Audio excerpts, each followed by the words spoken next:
Chair. Good afternoon and happy Valentine's. Come on, turn it off, turn it back on.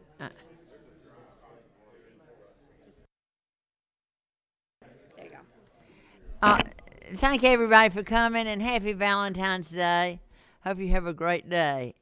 And if you're just, well, I'm going to ask Representative Green to say a few words of prayer. We need some leadership today, some direction.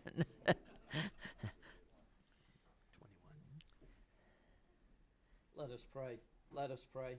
Our Heavenly Father, we thank you for this day. We thank you for the opportunity to serve you in these leadership positions here at the state capitol. Lord, be with us as we deliberate. May we make the best decisions for our state and its citizens. Be with us and guide us and direct us in all things. And we ask all of this in thy holy name. Amen. Amen. It wasn't, was it? Your microphone, what? Well, I could hear you. Yeah, as long as he heard you, that's all that That's all matters.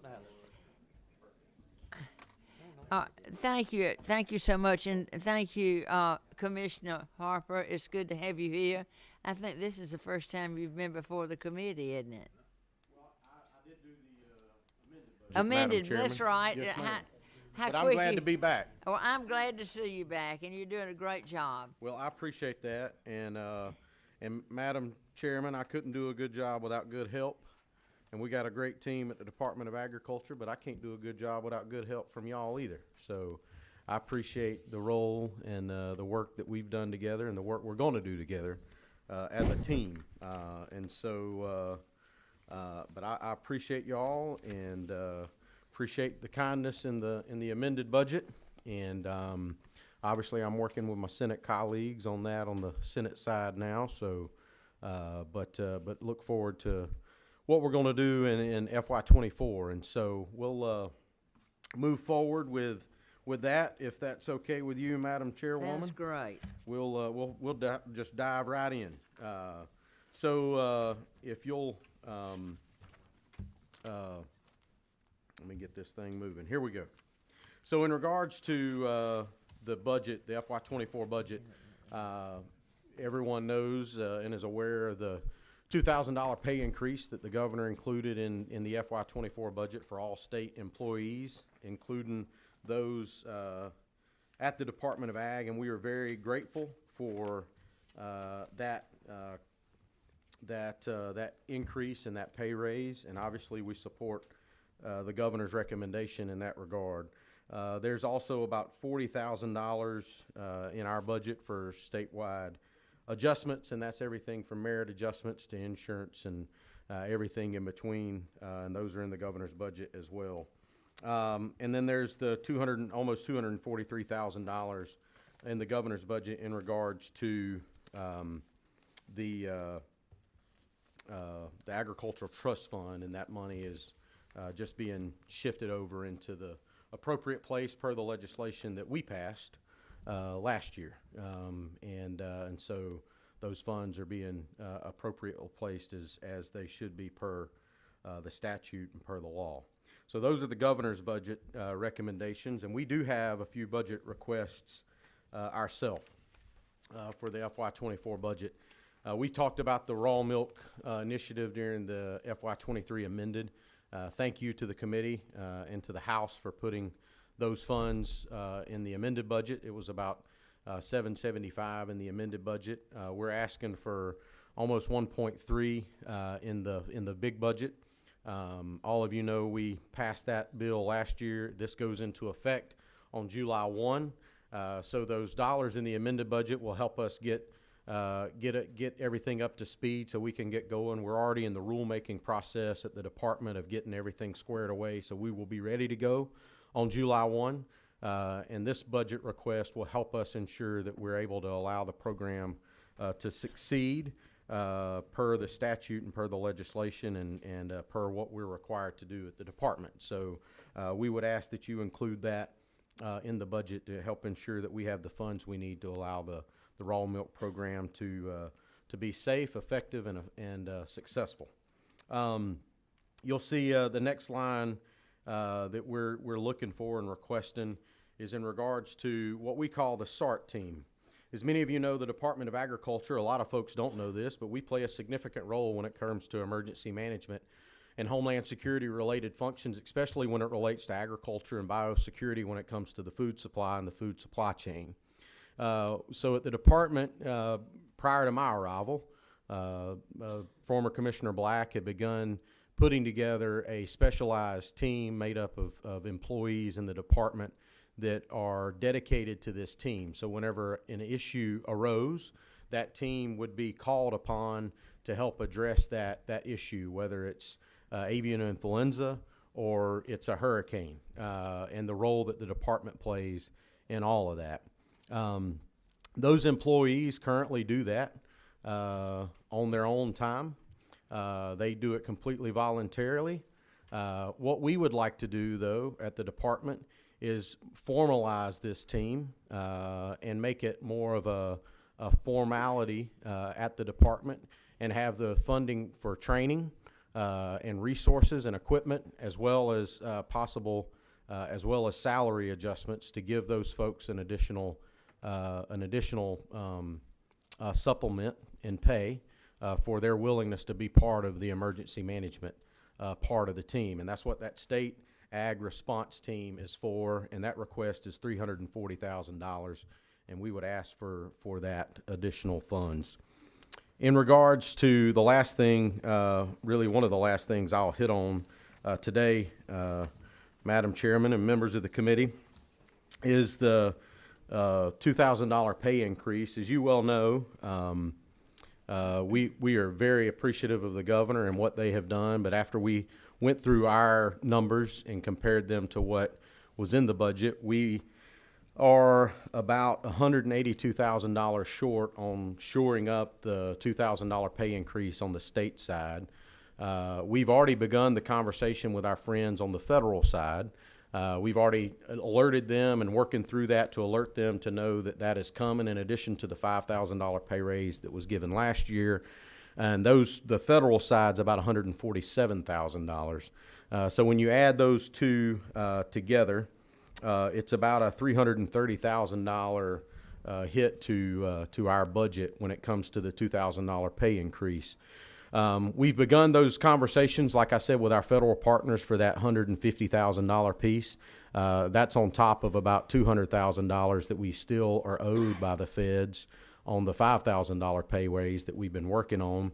But thankful to y'all in the House for including some additional funds in the 23 amended to help address that. We are very appreciative for those funds, so thank you. Obviously, I'm working with my former colleagues in the Senate and trying to encourage them to help us keep those funds in the budget to help us ensure that we're giving all of our employees that pay increase. Because it is very possible in what we do every day to have two folks that work for the department, two inspectors side by side. One could be fully funded by the state, one could be partially funded by the federal funds. As commissioner, I'm not going to give a partial pay increase to one of those employees just because I didn't get the funds. We're going to work it within our budget to make sure everybody gets the $2,000 pay raise in the department. We just wanted to put it on your radar and make sure you understood that we need some additional resources to help ensure we have the funds to make sure we're covered and make sure everybody's taken care of in the department. And so be happy to discuss that in more detail on that particular request. But between the state shortfall and the federal monies, it's about $330,000, and we would ask for your favorable consideration on that. Lastly, just kind of some final thoughts, Madam Chair Lady. It's been an awesome month serving as the Commissioner of Agriculture at the department. We've hit the ground running. We have a phenomenal team, and I've enjoyed working with and getting to know the folks that are committed and dedicated to executing the mission that the Department of Agriculture is tasked to do every single day. That said, as we've had some conversations before, one of the biggest issues we're faced with at the department is being able to hire and retain and ensure we have the appropriate staff needed to do the mission we've been executed with.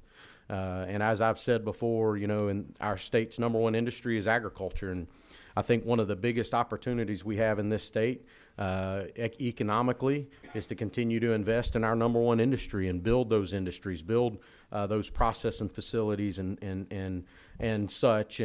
But to do that, I need to make sure I have the staff and the inspectors to do that. And a lot of my folks are, it's hard to hire sometimes because of they're on the lower end of the pay scale in a lot of those positions. And so, I know would like to have more of a holistic conversation about that at some point, but obviously we're very appreciative of the funds that the governor has put in the budget, but definitely look forward to opportunities where we can have a deeper, more intense conversation about the holistic view of where we are and I think where we can go as a state with the appropriate staffing and the appropriate resources to allow us to do our job to the highest ability possible, which we're going to do that regardless anyway. But I think we can do it even better and allow our number one industry to thrive and grow and build from that and provide economic opportunities across this state, especially in parts like Nashville and rural Georgia and Osceola and everywhere in between. Jessup and Odom and Wayne County. I'm going to quit going down the line because I'm going to forget where everybody's from. So, but I see a lot of good friends that are sitting up here that represent rural Georgia, and I know y'all understand the importance of this industry, and I appreciate your service to the state. I appreciate our work together, and Madam Chairwoman, that concludes my remarks, and I'd be happy to take any questions if you have any. All right. I think Representative Tarvin has a question. Chairman. Thank you, Madam Chair. Excuse me, Chairman. That's thank you, but that doesn't really matter at all. Just call me Steve. Thank you, Madam Chair. Commissioner, he's everywhere. Man's working. He's going everywhere, and everywhere you look, Tyler Harper's been there. Question: the 2000.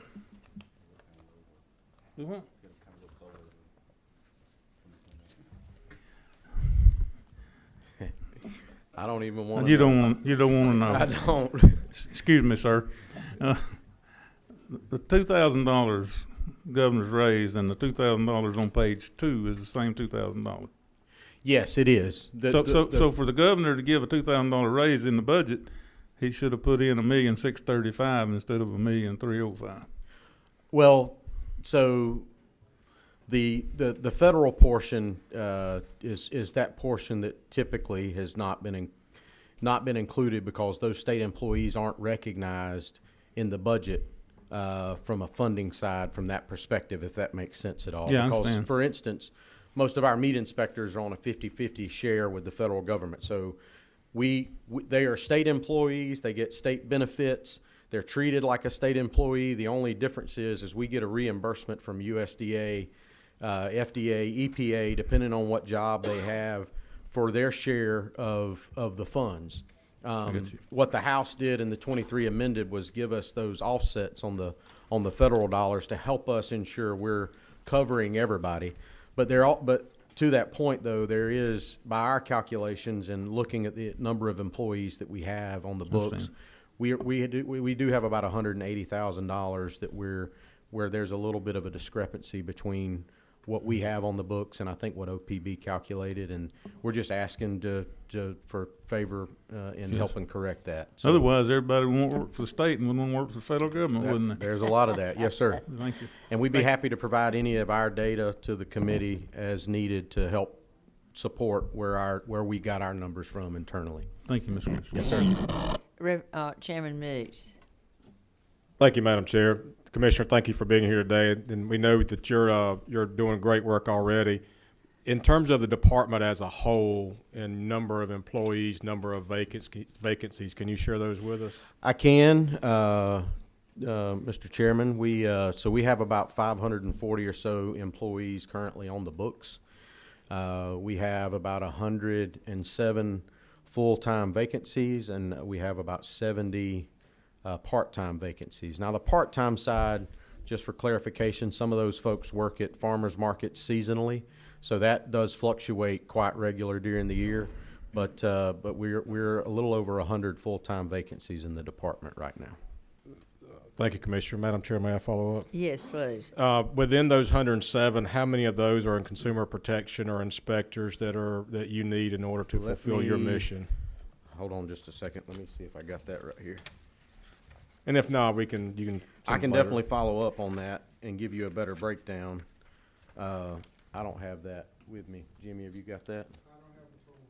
Okay, that's fine, Commissioner. I'll tell you what, I'll get you a breakdown of where those positions are and what what those, I don't have that data in front of me right now, but I can definitely get that to you. And with that, if you might, in terms of the pay raises that the state has been able to do for the employees, has that slowed your turnover rate some? It has helped. I will say this. So the $5,000 pay raise actually took my employees above 30,000 on the low end for the first time. So we were paying less than minimum wage before the $5,000 pay raise with some of our Inspector 1 positions in the state. Now we're above the $30,000 threshold with the $5,000 pay raise. So we are in a significantly better position than we were just a year ago. The $2,000 pay raise is going to go a long ways in helping continue to alleviate that issue. But at the same time, we still obviously are still looking at it from a holistic view and trying to figure out where we need to be to ensure that we have the staffing we need to do the job we've been tasked with every day, to ensure that our meat plants can be operational on a daily basis, our poultry operations, our food processing facilities, the gas pumps keep pumping gas, among other things that we could talk about. But that's we're working through that, and any help y'all are willing to give us to help us address that, we would be more than appreciative. Okay, within that, can you give us a snapshot of the age of your employees as well? I can do that too. I don't obviously I have that data. I just don't have it in front of me. Absolutely, Commissioner. Thank But you. Thank you we'll- for your time. I'll get you where the vacancies reside, and I'll give you a snapshot of the age group, because I think that's telling too, especially when you look at possible retirements. If you would get that to have someone get that Yes, to ma'am. Tara, and you can pass it out to the. We'll get it Those to are great Tara and questions. get her to Thank you. that works. Thank you. Representative Jackson. Oh, I'm sorry. Ridley, Representative Ridley. I thought Representative Ridley. Thank you. The question I had, you talking about on the pay raise, $2,000, and there was kind of a little shortfall there, I think, between y'all's adding. Now, you said you got 107 vacancies, so you don't have any money to even try to fill any of those, correct? So we do have funds to fill some of those vacancies, yes. Okay. We actually have 48 positions right now, I believe, advertised on the 4 open positions that we have. So we're currently advertised for 48 of the 107 right now. Okay, great. And obviously that's something that I'm trying to get up to speed on myself, try to figure out where we are, why are we where we at. So I'm learning a lot too, trying to figure all this out. But at the same time, I know a lot of it has to do with where we are. But again, very appreciative of the $2,000, but look forward to further conversation on how we can ensure we got the resources we need to be successful. And just to echo what Steve Tarvin said, I think a man needs a little recognition. And in all my years being in agriculture, I've never seen a man that's done as much as you have in such a short time. Well, thank you. And hope you keep up the good work. I know you got more friends now than you ever have, but Very true, Thank you. my friend. One quick question. I know that y'all, unlike some agencies, y'all send all your fees over to the state treasurer. Are there any fees that you have that y'all keep? Madam Chair Lady, I would have to get back with you on that. To my knowledge, I'm not aware of any fees that we Okay, would you keep. get with Tara and let her know if there are any We'll fees work through that and try y'all to keep? figure Because I that know out. I was Yep. doing a bill. Yes, ma'am. So that y'all On could the farmers retain markets, yes, some ma'am. of your fees. Other than the fees that we're allowed to keep, that's allowed under law or by constitution, I'm not aware of any that we do, but we will dig into that and Any verify. that are allowed by constitution or any fees Okay. that you keep. Okay, We need a record of it. all right, we'll work on All that. right, Yes, and ma'am. I don't think it's anything, but, okay. Thank you. And thank you for the job you're doing, and thanks. Any other questions? Thank you, sir. Well, Madam Chair Lady, thank you very much. Thank you for letting me go first. I appreciate it, and we're gonna slip out of here, but thank y'all. Okay. And next, we've got Public Service Commission.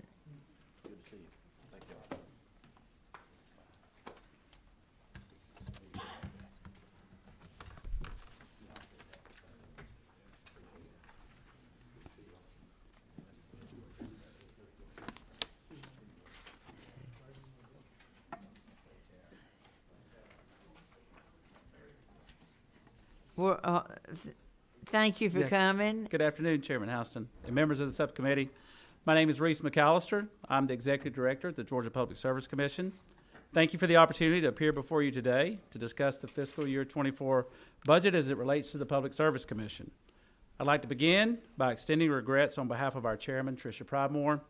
Chairman Pridemore, as well as all of our commissioners, are in Washington, D.C. today at a national conference of utility commissioners working on issues that affect the ratepayers of Georgia, and that is why she's not able to be here today.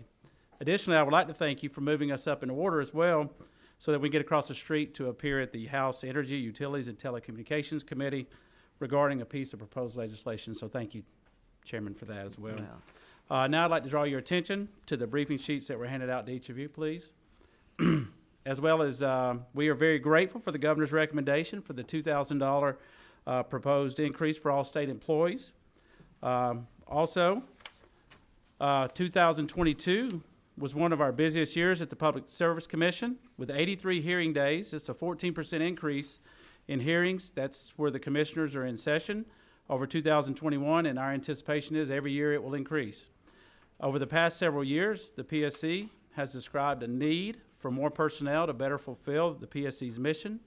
In last year's PSC budget, $846,293 was added to return previously funded full-time positions. Those employees have been hired in key business units, and thank you to this body for your assistance in securing this appropriation. In fiscal year 21, the legislature funded 2 additional Call Before You Dig investigators at a total of $150,000 per year. Since then, fines collected by the PSC and returned to the state treasury have increased by an average of $412,000 a year, well surpassing the $150,000 investment. The work of this program and these investigators represents a safer utility system for Georgia. The goal of the program is not to find people, the goal is safety. But with the increased economic development we see in Georgia, being the #1 state in the country to do business, it means there's more violations. So as a result, we see more investigations that do lead to fines there. Since the fiscal year 2021 budget, legal fees totaling $305,450 have been appropriated to defend an ongoing lawsuit against the Secretary of State regarding PSC voting districts. The PSC is not the party to the suit, but we are the state agency billed by the attorneys for the legal fees. As of January 2023, the Commission has been billed and has paid an additional $81,044 beyond the appropriated funds.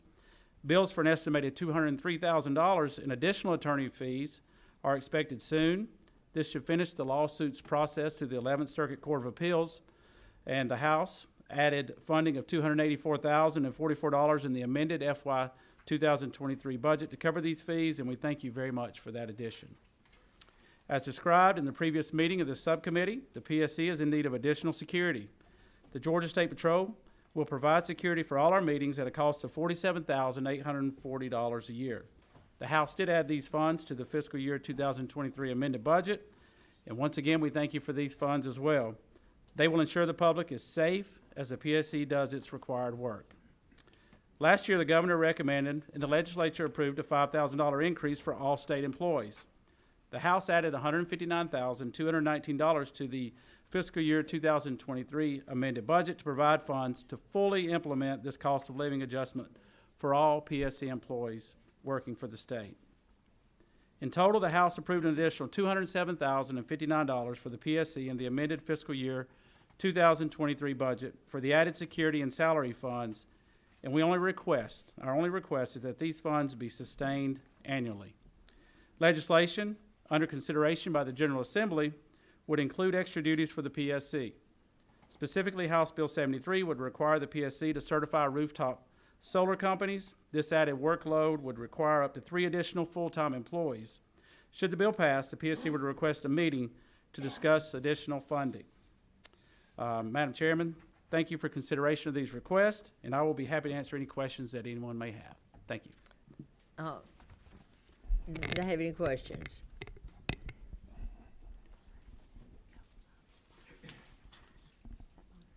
Representative Bonner. Chairman Bonner. Thank you, Madam Chair. Just a quick question regarding the lawsuit. Would we recover any of those attorneys' fees if the state prevailed? that's something I would need to get, I'll get you an answer. I'll get with Tara and get a legal interpretation of that to see if the attorney representing us. And is there any projection if it were to go beyond the circuit court? If depending on who prevails in 11th Circuit Court, of course, if we prevail, then the plaintiffs can always appeal that as well to the Supreme Court. So it could continue. Yes, Thank sir. you. Any other questions? Well, I've got a question and a comment too. I just want to thank y'all for what you're doing for the funds for hearing aids, and Yes, I've ma'am. just been very impressed about the number of hearing aids that y'all are really giving out, and thank you. Are there I need to know, I know the hearing aid has a fund. Mm-hmm. What fees and funds, I need a list of all the fees and funds that are collected by the Public Service Commission. Yes, ma'am. Mm-hmm. I will. The name of the fee and fund and the amount. I sure will. I'll get that. I'll All get right. that information to you. Any yes, other ma'am. questions? That's it. Thank right. you so much for coming. Thank you, Chairman. Thank you, members. Thank you. You did a great job. Thank you. Thank you. Next, the Georgia Agriculture Expo Authority.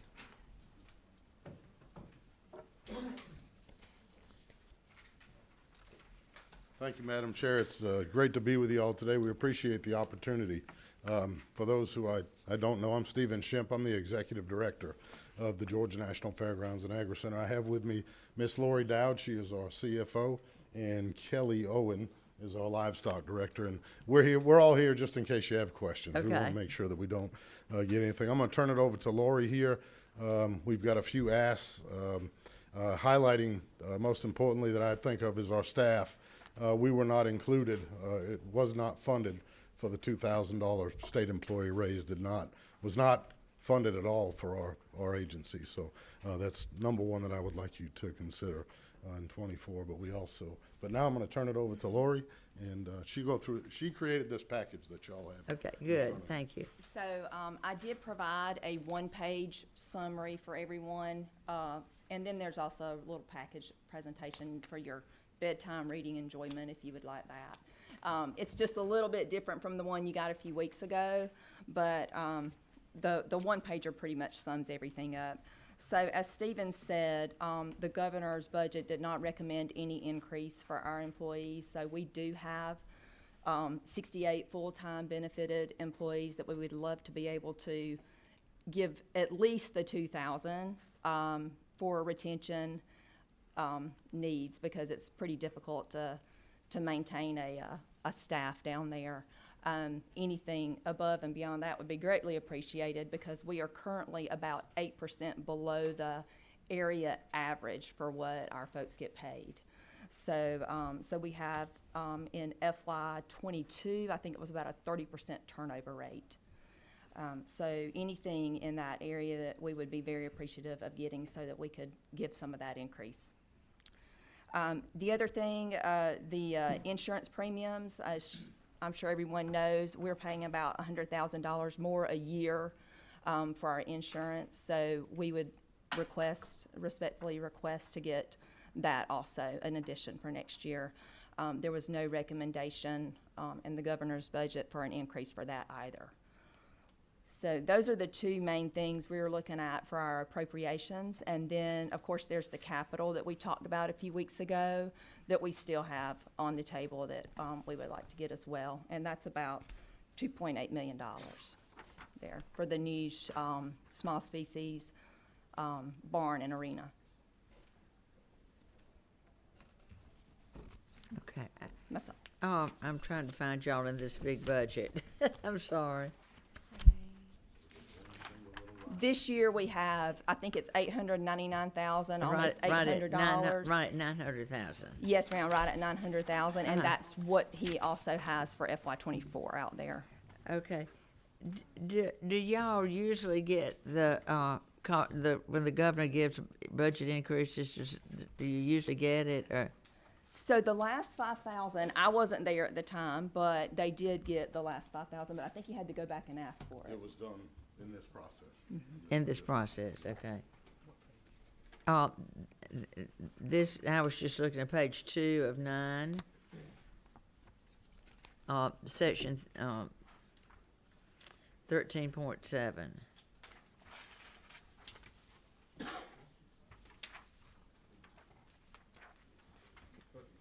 13.7. It just tells how much they've got. And pre-COVID, we were getting $1 million a year, basically. Some years a little bit more than that. So, and now we're at 900,000 and slated to get that again next year with the cost of nothing is going down. Everything's just going up. Do I have any question? Well, 23 or 23. Bonner, Chairman Bonner. Thank you, Madam Chair. For the bottom two capital requests, has there been any analysis done on how much that would increase revenue once both those projects are complete? I can answer that. Okay. I'm going to be completely honest with you. That is for our children's program. We can't say that it's going to increase revenue. Right now, we're getting to a point where we're going to get to a point we've got to turn youth away from FFA and 4-H. We don't have any room for them. That is to satisfy that need. However, that barn will be used. We host the largest barrel racing show in the country, both youth and adult, the NBHA barrel racing. We currently stall in open arenas and places like that. It'll give us a quality place to also stall horses during those. That will bring us additional revenue. Right, and the way it's phrased, this says design phase. So does that not include obviously the construction cost? Yeah, we know the construction cost. Design was approximately 6.5%. We're looking at about $23 million for that total. For a pole barn? No, ma'am. It's a complete. It's a pig barn. It's sheep and swine. It's a duplicate of what we have. A walkway and another arena is in there. It's a duplicate of what you have. Yes, ma'am. And so that's the architectural fee. Yes, ma'am. Yeah, I called all of our local construction companies that we've dealt with in the past, and they pay anywhere between 5 to 8% of the cost is design cost before you get out of the ground. So what's the projected timeline and kind of your plan for those costs moving forward? We can phase it. I would say that the first thing that we do, if we came back to you, if we got the design, we would build it out for the barn first. The barn is number one priority in that, and we would try to do that in year 25, have that completed, and then probably come back and phase 2 would be the arena, and the walkway would be included with the barn itself. But hopefully 2026, because we're behind the curve right now. We're looking at maybe renting tents to put kids with sheep and also building temporary rings in places. Kelly will advise this. We have pigs free walking across parking lots right now, so is this the type of project that could be part of a bond package? Absolutely, yep.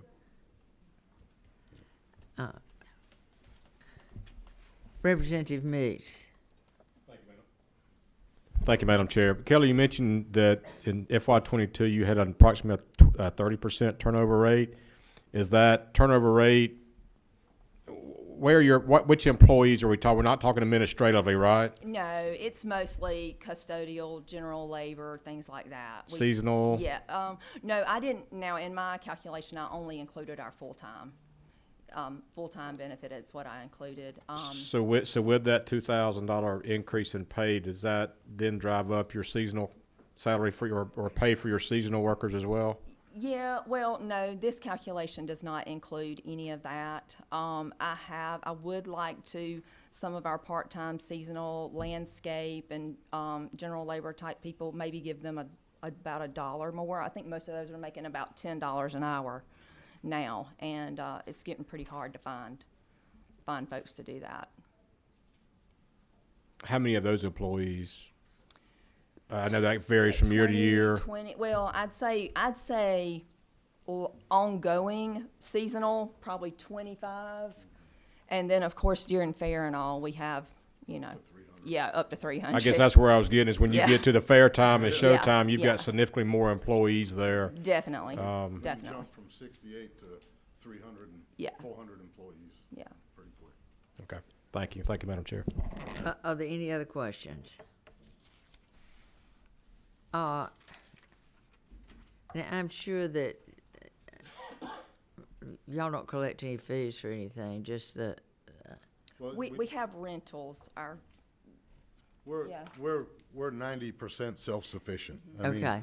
you know, all, That's the what- revenues that we make, I mean, we get. and since you're an authority, it's a little different. Right, And that's the right. reason I was Yeah, just, we pay most of our own bills. We can't Yeah. afford some of the large maintenance items or Yeah. big additions of barns, but, and on this sheet, you'll see we reinvest much of our operational, money that what we've earned back into the facility. We're doing new LED boards. I mean, y'all do a great job. we invest a lot of money back into And y'all them. help the economy down there tremendously during all year long. Yes, ma'am. I appreciate what you do. I just was supposed to ask. Yes, thank you. Good question. Our fair, we rely on a good fair. No hurricane and great weather. We need that fair to do our. Do y'all have, you do have insurance taken out during fair time, don't you? You No, do ma'am, not? we do not. Rain insurance has become pretty much cost prohibitive. I mean, if we, I don't know. We can look at it again. Event insurance, I didn't know. No, we don't. We Well, it just could be cross our devastating fingers. if you, It is three days of rain on a weekend, and it changes our whole budget. Yes, for the entire year, because we rely on that fair to cover. But our we have been looking at other avenues of revenue. Our calendar is currently maxed out. We used to be very selective, so that we would have time between events to do maintenance in barns, make sure that we super cleaned everything. Now Kelly's, calendar is completely full on every arena that we have, and we're booking stuff on top of each other to get the revenue that we need to put back into the facility. But, and it was post-COVID. We were struggling at that time. well, on this RV expansion, how many more RVs will we be able to accommodate? We're probably looking at another 100 RVs. Now, RVs are very profitable for us. They're one of our, we see the most profit margin on an RV site that we sell, pretty much anything on there. That's our bread and butter. When we have a horse show with, say, 2,000 contestants, we can sell 900 RVs, for 7 nights at $45 a pop. That's pretty good revenue for us.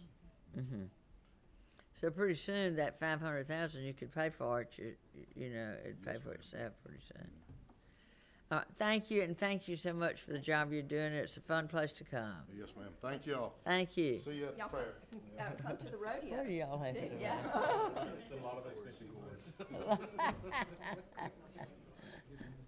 I thought they don't have extension cords, do they?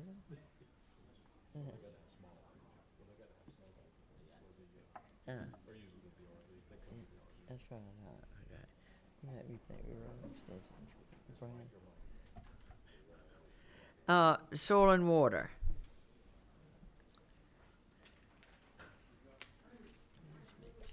Good afternoon, Madam Chair, members of the committee. Thank you so much for coming. Well, thank you for the Commissioner. opportunity. I appreciate that. We can be found, I believe, right under where you just were with the Expo Authority on the bottom of page 2. We have 2 items there listed, 13.81 and 13.82. Point 2 is just a simple adjustment for agency premiums. It goes back to DOAS work. Point 1 is the $2,000 COLA adjustments. I do want to point out that we are about $17,500 short of what we calculate are needed to fulfill our obligation for our 100% state-funded employees.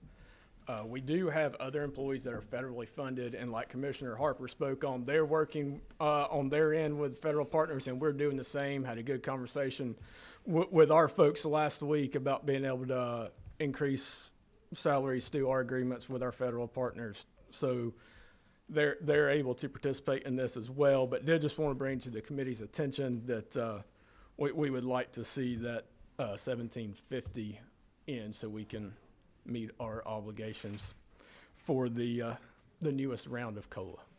And Madam Chair, I'll be happy to take any questions that you or committee members might have, but that is, Now, when you talk about the 17,000, that would completely cover everybody getting yes, the ma'am. federal employees. Yes, ma'am. Maybe another way to know. put that is on the line item there, you see 84,255. We need 101,750. Okay, Yes, ma'am. all right. Any questions? All right, thank you, and thank you for, wait, oh, yes, excuse me, Representative Meeks. Thank you, Madam Chair, and thank you for being here today. You know, kind of same line of questioning we've asked, other agencies, employees, retention, has the pay raises helped the past couple of years, and where are you on vacancies in your agency currently? Sure. We have 34 total employees, and right now we have 2 vacancies. Both of those vacancies came vacant this month. Past 3 fiscal years, we've averaged about a 10 or 11% vacancy and turnaround rate, and everything stays this on track. This year we'll be right around there. We see that benefiting on the retention side, but what we have noticed more than anything is on the recruiting side. On that $5,000 adjustment, when we had some hirings to make at the beginning of this fiscal year, the qualifications and quality of candidates that we were able to bring in, we noticed a big difference on the interviewing side of things. Great, thank you. Thank you, Madam Chair. And I have one question.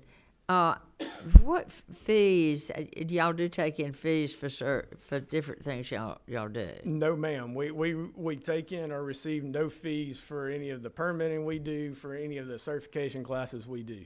No, ma'am. Okay, so when people get certified, they don't have to pay anything to get approval? So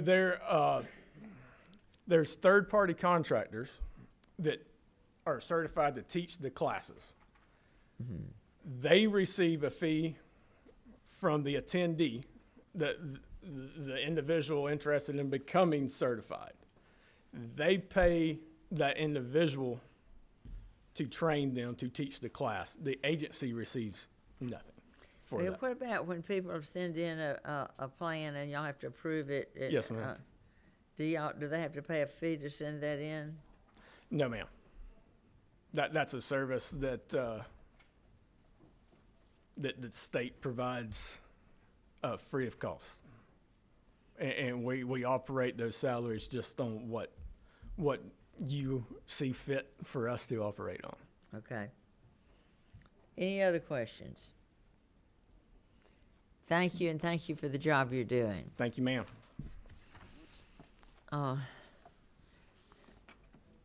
Next, we've had soil and water. Next, we'll have Department of Community Affairs. Fantastic. Do you care where I sit? No, you can sit down. I'll be glad for you to. I don't have a presentation. Section 16, you'll find this. That's right. So, good afternoon. Good afternoon. It's always good to be with you, and I will attempt to be brief and then answer questions that you might have.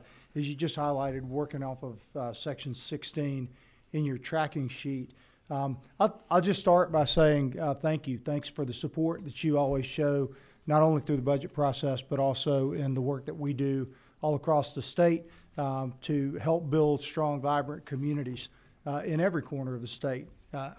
We do that through the work of a lot of hardworking people in the department. I'm joined by several today, my CFO, Stephanie Green, our Director of Accounting, William Dews, and our new Director of External Affairs, Ryan Evans, and I appreciate them joining me today. Let me just start off by saying thank you for the 5,000 increase. I'll come back and answer the specific questions when you ask them, but I picked up on the cadence, and that has been very beneficial to us. When you look at the FY24 budget, really it's fairly straightforward and simple, and I'll start at 16.1. That entire section represents enterprise adjustments reflective of the $2,000 increase that everyone else has already spoken about. And that is really consistent throughout the budget in each of the sections as you go through. I'll highlight one item under 16.3, Departmental Administration. There's a fifth line item there, which is a direction that says maintain existing cost allocation structure for administrative salaries to preserve transparency of the full cost of federally funded programs. I believe that that is a response to a request that we made for additional funds to cover department admin and really relieve some of the financial pressure on our programs. The state funds, as y'all have already heard from Commissioner Harper and others, the state funds less than 20% of our total employee cost. And so last year with the 5,000 increase, that resulted in an additional $3.1 million liability to the agency. And so, as we were requesting, we were really looking for some additional assistance there. And as the directive here is to continue to use our cost allocation structure for that. The rest of these lines, 16.4 all the way down through 16.11, are just the enterprise $2,000 adjustments, which we certainly appreciate your full consideration of those. I will note in this budget, in the 24 budget, at 1613, actually in the amended budget, I think we've moved Greta to the Department of Transportation budget. So I don't know anything to report there. And then this is just some administrative cleanup under 16.14 under the One Georgia Authority. There are simply three moves here that would move funds from the One Georgia Authority to the budgets of Department of Economic Development and the Technical College System of Georgia. These are three projects that benefit rural Georgia that have been funded on a recurring basis through One Georgia for the last several years. And so the recommendation is that we move those into the respective budgets and off of the One Georgia Authority budget.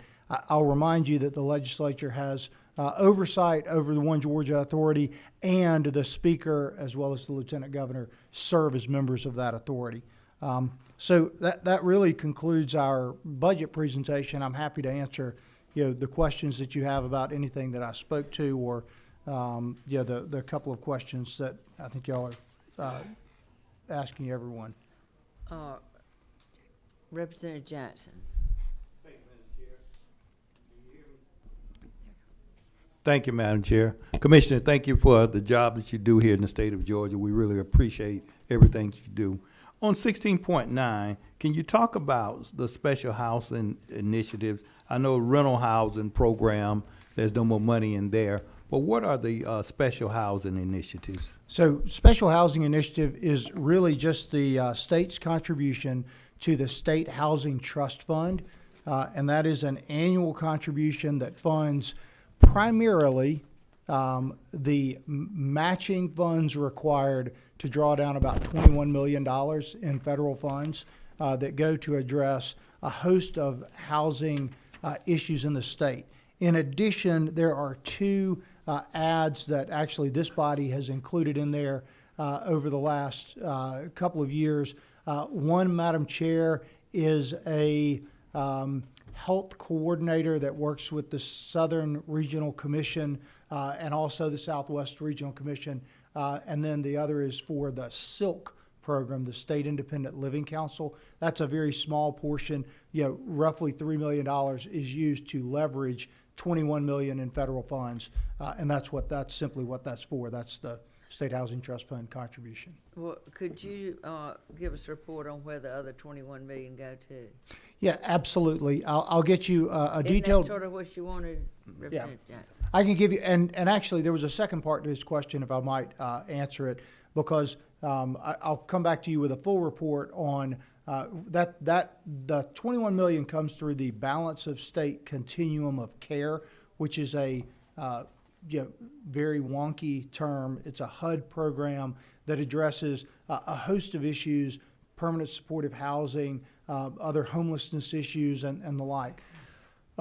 You also asked about the rental assistance program, and so I think all of you are aware, because I'm pretty sure that I've heard from each of you individually over the course of the last couple of years, that since March of 2021, we have dispersed approximately $1 billion in federal funding to assist people who were behind in their rent and or utilities due to or during COVID. You referenced the fact that those funds have been exhausted. We actually continue to process claims related to appeals and some fraud cases that we are investigating. But we did discontinue accepting new applications for that program in November because we've simply exhausted all of the federal funding. I know that we all appreciate that housing insecurity is an issue that predated the pandemic, and one-time federal funds don't necessarily solve that issue, but we are limited by the amount of funding that we have available, simply put. Thank you. Representative Tarbin.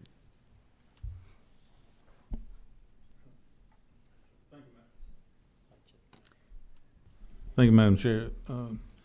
Did I understand you to say, we're back on the federal, that the 5,000 costs $3 million too? 3.1. 3.1. So we're at, so the two will cost 1.8. It's 6 point. Yeah, it's it costs what? How much did you say? 1.8. Why wouldn't it be 1.2? I guess I'm trying to understand if it's not $640,000 a thousand. A 6.4 multiplier. I'll get you the math. I'm not. I'll pull in. Well, my that's the reason I had a question, because if 5 is 3.1, then 2 should be 40% of that. 1.2. Right. Instead of 1.8. So Okay. I just had a question on that. That's the only thing I had. Thank you. But you can. Yep. Thank you. Representative Meads. Thank you, Madam Chair and Commissioner. Thank you for being here today and the great work that you, kind of reoccurring from previous agency heads that we've had, kind of in staffing and turnover rate, have the, the pay raises help retain employees at this point? Absolutely. And again, I started with the thank you because they really have. I think we, as an agency, and I speak for one agency, right? But as an agency, I think we saw a real spike in 21 and 22 with turnover, in large part due to the 5,000 increases. I think we have certainly seen a leveling off, if not a decline, in that turnover rate, which today hovers somewhere in the 15 to 20% range, which is certainly manageable. We've got full-time equivalents. We've got about 469 employees. I know today, because I checked when you were asking Tyler, that we've got 60 posted vacancies. How many did you say? 60? 60. That's right. 60 posted vacancies. I think that perhaps one thing that we have found, and it really has, less to do with the turnover rate than it does to do with the time to fill vacancies, that a combination of pay and then the employee desire for remote work. And there are certainly elements of what we do that that lend themselves to fully remote work, but most of our employees are on a hybrid schedule, which is highly flexible. But the desire for remote work, we've seen that turnover time or the time to fill extend 2 to 3x what it has been historically. It's now north of 140 days for time to fill. Where we see the most turnover, and you look at some of our senior leadership roles. For example, we had a deputy commissioner retire the end of November. We have someone that will be coming on board in March to replace. We've also lost, in large part due to rental assistance and other stimulus programs that have been fairly taxing over the last couple of years. We've burned through 2 CIOs, and IT, as well as some of our very high processing roles, which tend to be in housing programs. We do see a little bit higher turnover rate there than we do on the average and on the whole. But the 5,000 has been very helpful, and we very much appreciate that. Thank you, Commissioner. Thank you, Madam Chair. Any other questions? Representative Gully. Thank you. The 60 jobs you said, what percentage of that? I'm not sure how many jobs are in DC. What's that percentage? You have an idea? I'm not going to hold you to it. Can I phone a friend? Sure. What's 60 divided by 469? Okay, that's all I need. 469, we're good. That's how many total you have. 12%. Okay, gotcha. And then on the hybrid thing, that's something that's an internal policy that you have That's as far right. as like, and you don't want to go you don't want to go remote on some positions just because it doesn't work right So- for the position. So we manage about 75 different programs in the agency. That is not conducive to very siloed mentality. We need to have people who Collaborate. can work across programs. So we actually have continuously reviewed all of the roles and functions in the agency, and we do have about 25% of our people who are full-time remote. We also have people that work across the state, so they're necessarily full-time remote. But no, it's not generally conducive in all of the various functions. Thank you. Let me ask you a question. What fee do you collect any fees? We do, and actually the legislature over the years, and I'll have to get you a list of these, I don't have one right at hand. The legislature over the years has funded many of our programs through fees. So you direct us to collect a fee to run the Georgia Agribusiness and Rural Jobs Act tax credit program, for example. You direct us to collect a fee to run the industrialized building program. So we do collect a number of fees, and all of those fees go back to run the program, and I will get you a full list We of want those. to know what fees you collect and that are retained by the agency That's for right. operation. That's right. We'll get those. We'll get you that list. Okay. Thank you, sir. Thank you. Thank Appreciate you for the job. You've got a big job. I noticed that the city of Atlanta had to refund a lot of their. So again, I won't speak for any other agency, nor will I speak for the city, because that's not our purview. I will tell you that statewide, we received, inclusive of the 12 localities that got funding, we received about $1.3 billion. Those funds are challenging to administer. They are not. You don't drive down the street with a van and dump money out the back. There are a lot of criteria around that. I am aware that the city, with some of their ERA 1 funds, which was the first round, and it was actually more restrictive funding, did have to return some funds after the December 31st deadline. I don't think that should diminish the fact that collectively, and we have worked very closely with those 12 local programs, that collectively we have dispersed like $1.25 billion. I don't see how you did and that's it. in $6,000 increments. It's an enormous amount of work. So, thank you. Well, thank you. What about your fraud? Is any fraud? You said you were working on fraud cases. What happens when you get that money back? Can you redistribute it? So the good thing about this program, and I'm gonna be careful about what I speak about on this because all of this is under investigation. Okay, well, don't feel like that's it. right. But the good thing about this program is it's a process. So the same reason that each of you would reach out and say, hey, why has someone not gotten assistance because they applied last week? Well, this is not like the PPP program. This is not like other stimulus checks that show up in your bank account. This is a processing that is done. Most of that was prevented, so it was attempted. Okay. All right. Good. All right. Thank you. Department of Economic Development, Commissioner Wilson. Good to see you. Good to see you, Madam Chair. And Mr. Moffitt, nice to have you back again. See you.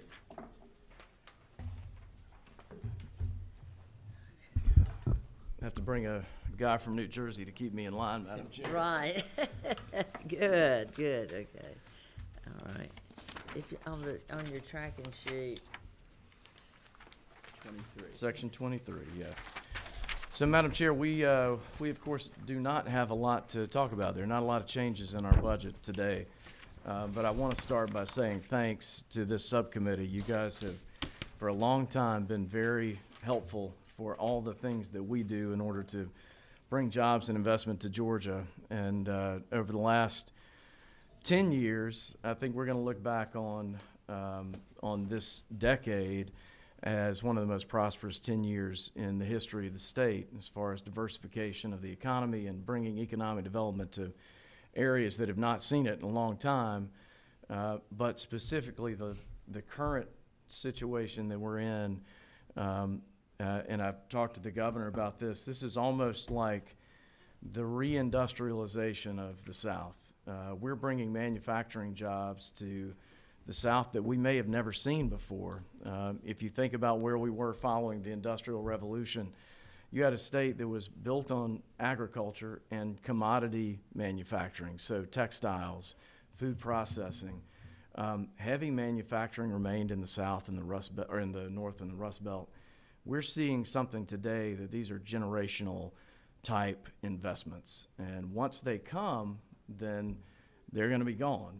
You'll miss your opportunity. But right now, Georgia is in an amazing position to take advantage of those opportunities, and we're seeing it in literally every corner of the state, which is pretty amazing. I'm driving to Bainbridge Wednesday to go talk to some of the companies that have located down there, right in your backyard, Miss Penny, in Alma. You look at companies like La Regina Atlantica coming in, that company in Naples, Italy, bringing manufacturing to Georgia. But then, all of the suppliers that have come with Hyundai and electrification of the automotive industry. This is a pretty amazing time, and I want to say thanks to you guys, because we couldn't do it without the support that we've gotten from you. And that didn't start, last year. It didn't start 5 years ago. We're really lucky that in this state we have been governed very well and managed very well from a General Assembly standpoint. And that set us up for the successes that we're experiencing today. So thank you for that. The changes in our budget are very small, like I said. John can answer some of the details, but it really comes down to the $2,000 increases in funding for personal services for each person. I want to say that is fantastic. We need to be competitive. We're in a department that continues to hemorrhage employees, and so the $5,000 was great. An additional $2,000 is terrific. But it's if I can get 2 years out of a young person these days, I have won at this point. We had a big change in our centers of innovation that is moving from the One Georgia Authority into our budget. That is in section 23.6. That is something, Ms. Penny, you and I have talked about for a long time. Getting those salaried personnel out of the One Georgia Authority and moving them into our budget. Centers of Innovation have done an amazing job working with small businesses all across the state, rural and metro, to make sure that they can continue to grow and meet the problems that they face every day. So I think that's a great asset to move into our budget, and we're grateful for that move from the governor's team. In our Rural Development Division, 23.8, we had an add of one position to work on workforce for the Hyundai facility, and that's a very needed position. We're hiring 8,100 jobs plus the suppliers that come along, so this person will help coordinate all the funds in the state and really drive the employment for the company. This is something that we offered to them to help in this current economy, make sure that they could meet the needs that they have for workforce. And then finally, there's several pass-throughs in our tourism division that were eliminated in the budget. You have the National Infantry Museum, World Congress Center, and the Martin Luther King Jr. Center. There were one-time adds in our budget last year. They were eliminated for this budget cycle. That is money that moves through the department. We don't touch it. It goes right to those agencies. And so that really is all that we have. And John, if you want to add anything additionally. Yeah, thank you, Pat. Thank you, Madam Chair and members of the committee. Biggest change is like Commissioner Wilson mentioned, is that 23.6 that was funded out of One Georgia over the last probably 13, 14 years. It is now a standalone program. if you notice there, they did not receive, and other commissioners before us have mentioned the $2,000 raise. They did not get that $2,000 raise in there. And over the past few years, when there have been raises like the 5,000, there was no money in that. We're hoping that we could ask for that 2,000 for the 7 positions. It's about a $24,000 ask to fund that raise for those people in that position, in those positions there. Just because we've been kind of cannibalizing. That was over 3.4 million about 2012, and with the cuts over the years, we probably lost about almost $1 million in that program overall. But it's working out fine. But if we could see a little bit of an add there for that 7 positions at 2,000, with fringe, it's about 24,000. The fringe rate's anywhere from 68 to 72%, depending on what plan you're on now. So. And then one other thing, when you look at 23.8 in rural development, hope this is a pretty 23.83, that 214,000. If we could move that over to the innovation and technology program, that position is actually works out of that group. That's the ag tech position. So if we could have that moved over to the innovation and technology, that'd be greatly appreciated. So how much money do you have now in rural development?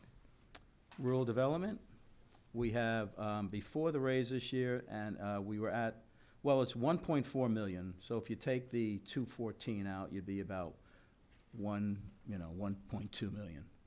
The majority of that money in rural development funds personal services. Mm-hmm. Five positions, and then some operating costs, because really when that was funded, unfortunately, there was really funded without any operating money. And so, just to be perfectly transparent, there is money in One Georgia, $450,000 that gets amended in each year to help with operations for that program, because they have no marketing, no operations for RAN, telecom, or anything like that. So we had that $450,000 added to that from One Georgia about, I'd say, 3 years ago, which helps tremendously. When the program was created. Yes. Yeah.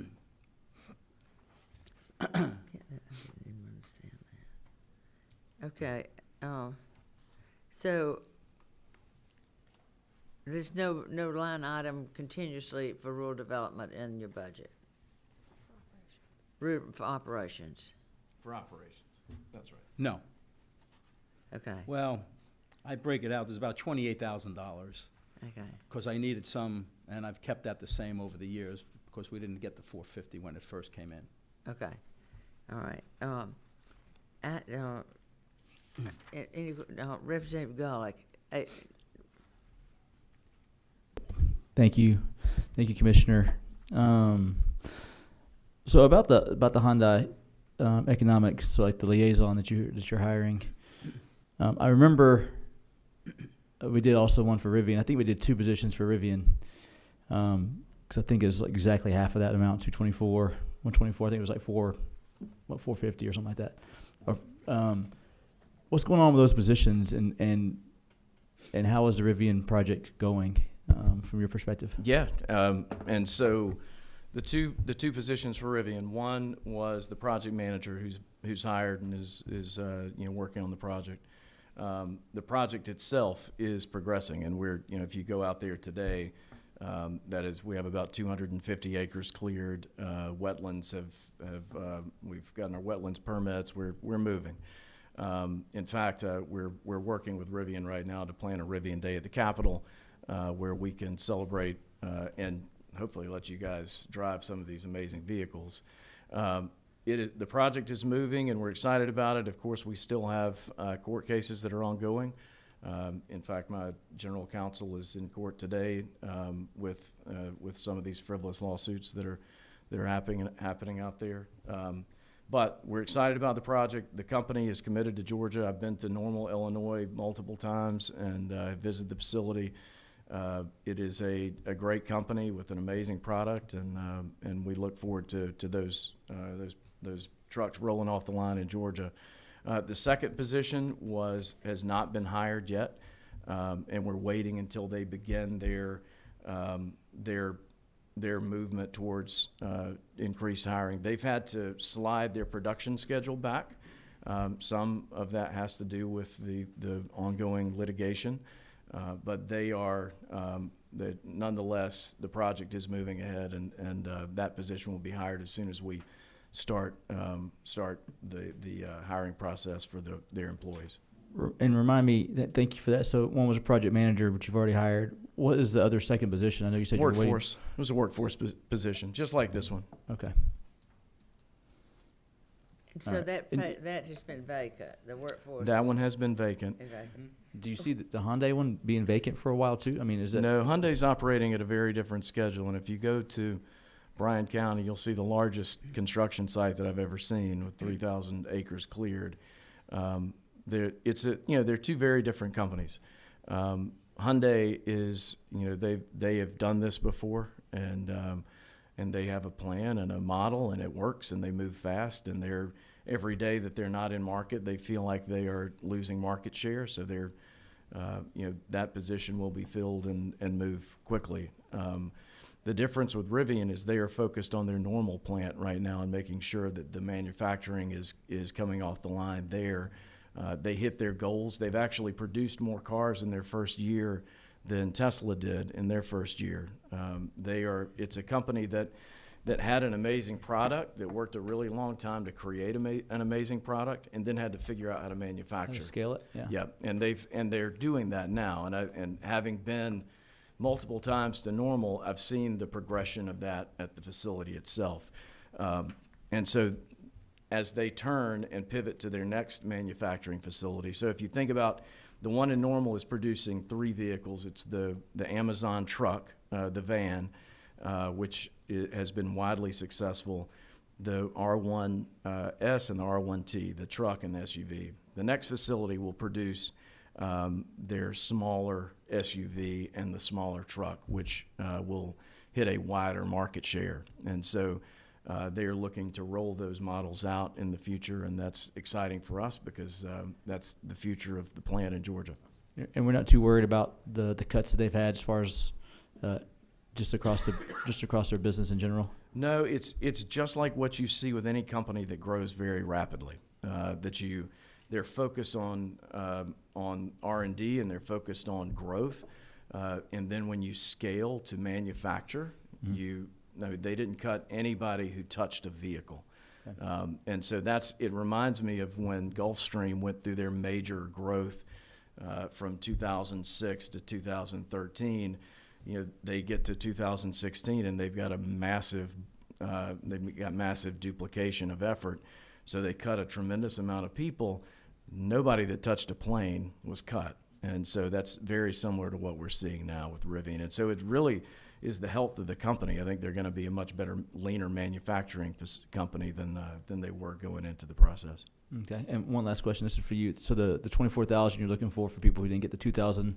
What line item was that? I missed it. It's not. It's on 23.6. So 23.6. Okay. Okay. We got 2.449 million left over. Okay. Okay. There's 7 positions in that grouping. Okay. All right. Thank you. Oh, thank you, Madam Chair. Okay. I've got one question. Do you remember we funded $250,000 for the World Cup? Mm-hmm. And since we got the World Cup, how have those $250,000 been used? So that money is going to the World Congress Center, and I see Mr. Poe is here today. We haven't done anything with that as of yet, but that is a pass-through. And if you look at 23.1. Oh, that was a pass-through to them? Well, we didn't touch it. We haven't touched it. I know, but when we funded it, I didn't get the idea when we funded it, it was for a pass-through. Yeah, that's not not something that we. That's not something for us. It's for World Congress Center for the FIFA. But I mean, FIFA, they're going to need a lot more than that for security. But I don't know how this amount came Yeah, up. I think Mr. Poe can answer that. Yeah. Okay. But, okay. So y'all still have the $250,000. It's sitting there. Yeah. It's sitting there. Okay. It's waiting for Frank to pull out the checkbook. Mm-hmm. Okay. Okay. I was just checking on the $250,000. What fees do you collect? Any fees? We don't collect any fees. No, we're not. All right. And you don't retain any money by your agency for anything? No. Okay. If you want to give us some fee collection ability, I'd be happy to do that. No, we just check it. We just, you know how I you- understand. I Every once in a understand, while, Madam you're Chair. at home, you look under the cushions to see if you can find any money. We're looking under the cushion. I get you. I don't know if you've ever had to do that before. I do that quite often, of course. Well, thank you. And any other questions? Thank you so much. No, thank y'all.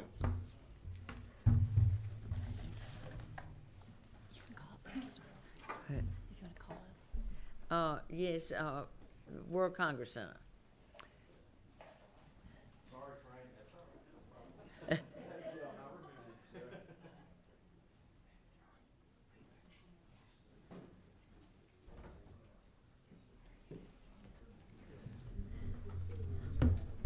Well, good afternoon. Good afternoon. I'm glad you're here. I'm glad to be here. and, Okay. appreciate the opportunity to spend some time with you this afternoon. Well, why don't we get this $250,000 cleared up first of all? It was a recommendation through the governor's office as initial deposit towards security planning associated with the FIFA World Cup. So it's just sitting there as funds appropriated, but the end purpose is for to go towards a overall security plan associated with the World Cup based on the number of games that would be allocated to. So we don't know how many games or Not yet. anything. It'll be a few more months before that's determined.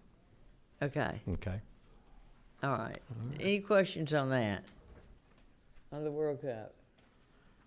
Okay. All right. Good, All good. right. That was easy, but I didn't realize it was for y'all. That was not made clear to us when we. Yeah, it was a part of the governor's recommendation Yes, yeah. associated with that as an initial planning effort for public safety. Okay. Okay. All right. Thank you. Well, speaking of which, if you turn to the next, I think the presentation's in front of you, but it's Okay, also good. on Thank the you. on the board. It's a great opportunity for us to be before you today to speak about the Georgia World Congress Center Authority and our campus in operation. So on this page, we just highlighted a number of the more significant events that we'll be hosting on the campus. 2025, the College Football Championship will be returning to Atlanta. First time within this new college championship playoff that it's returned to repeating a city that it's been in before. So we're real excited about that opportunity. MODEX, that's on there for a particular purpose. MODEX is a logistics organization, does a convention that is partnered in many respects with the Georgia Ports Authority. So it's all about logistics, moving freight, infrastructure associated with freight movement. And that repeats into Atlanta about every third year. So we're excited about their return to us.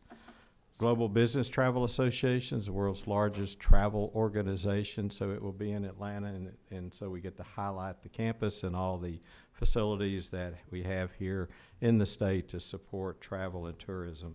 And then last but not least, FIFA World Cup 2026, 2 months of weekly Super Bowls throughout that time frame. So we're anxious to hear whether we get 4 or 6 or 8 or better yet, even a quarterfinal championship. So that's on the horizon for us.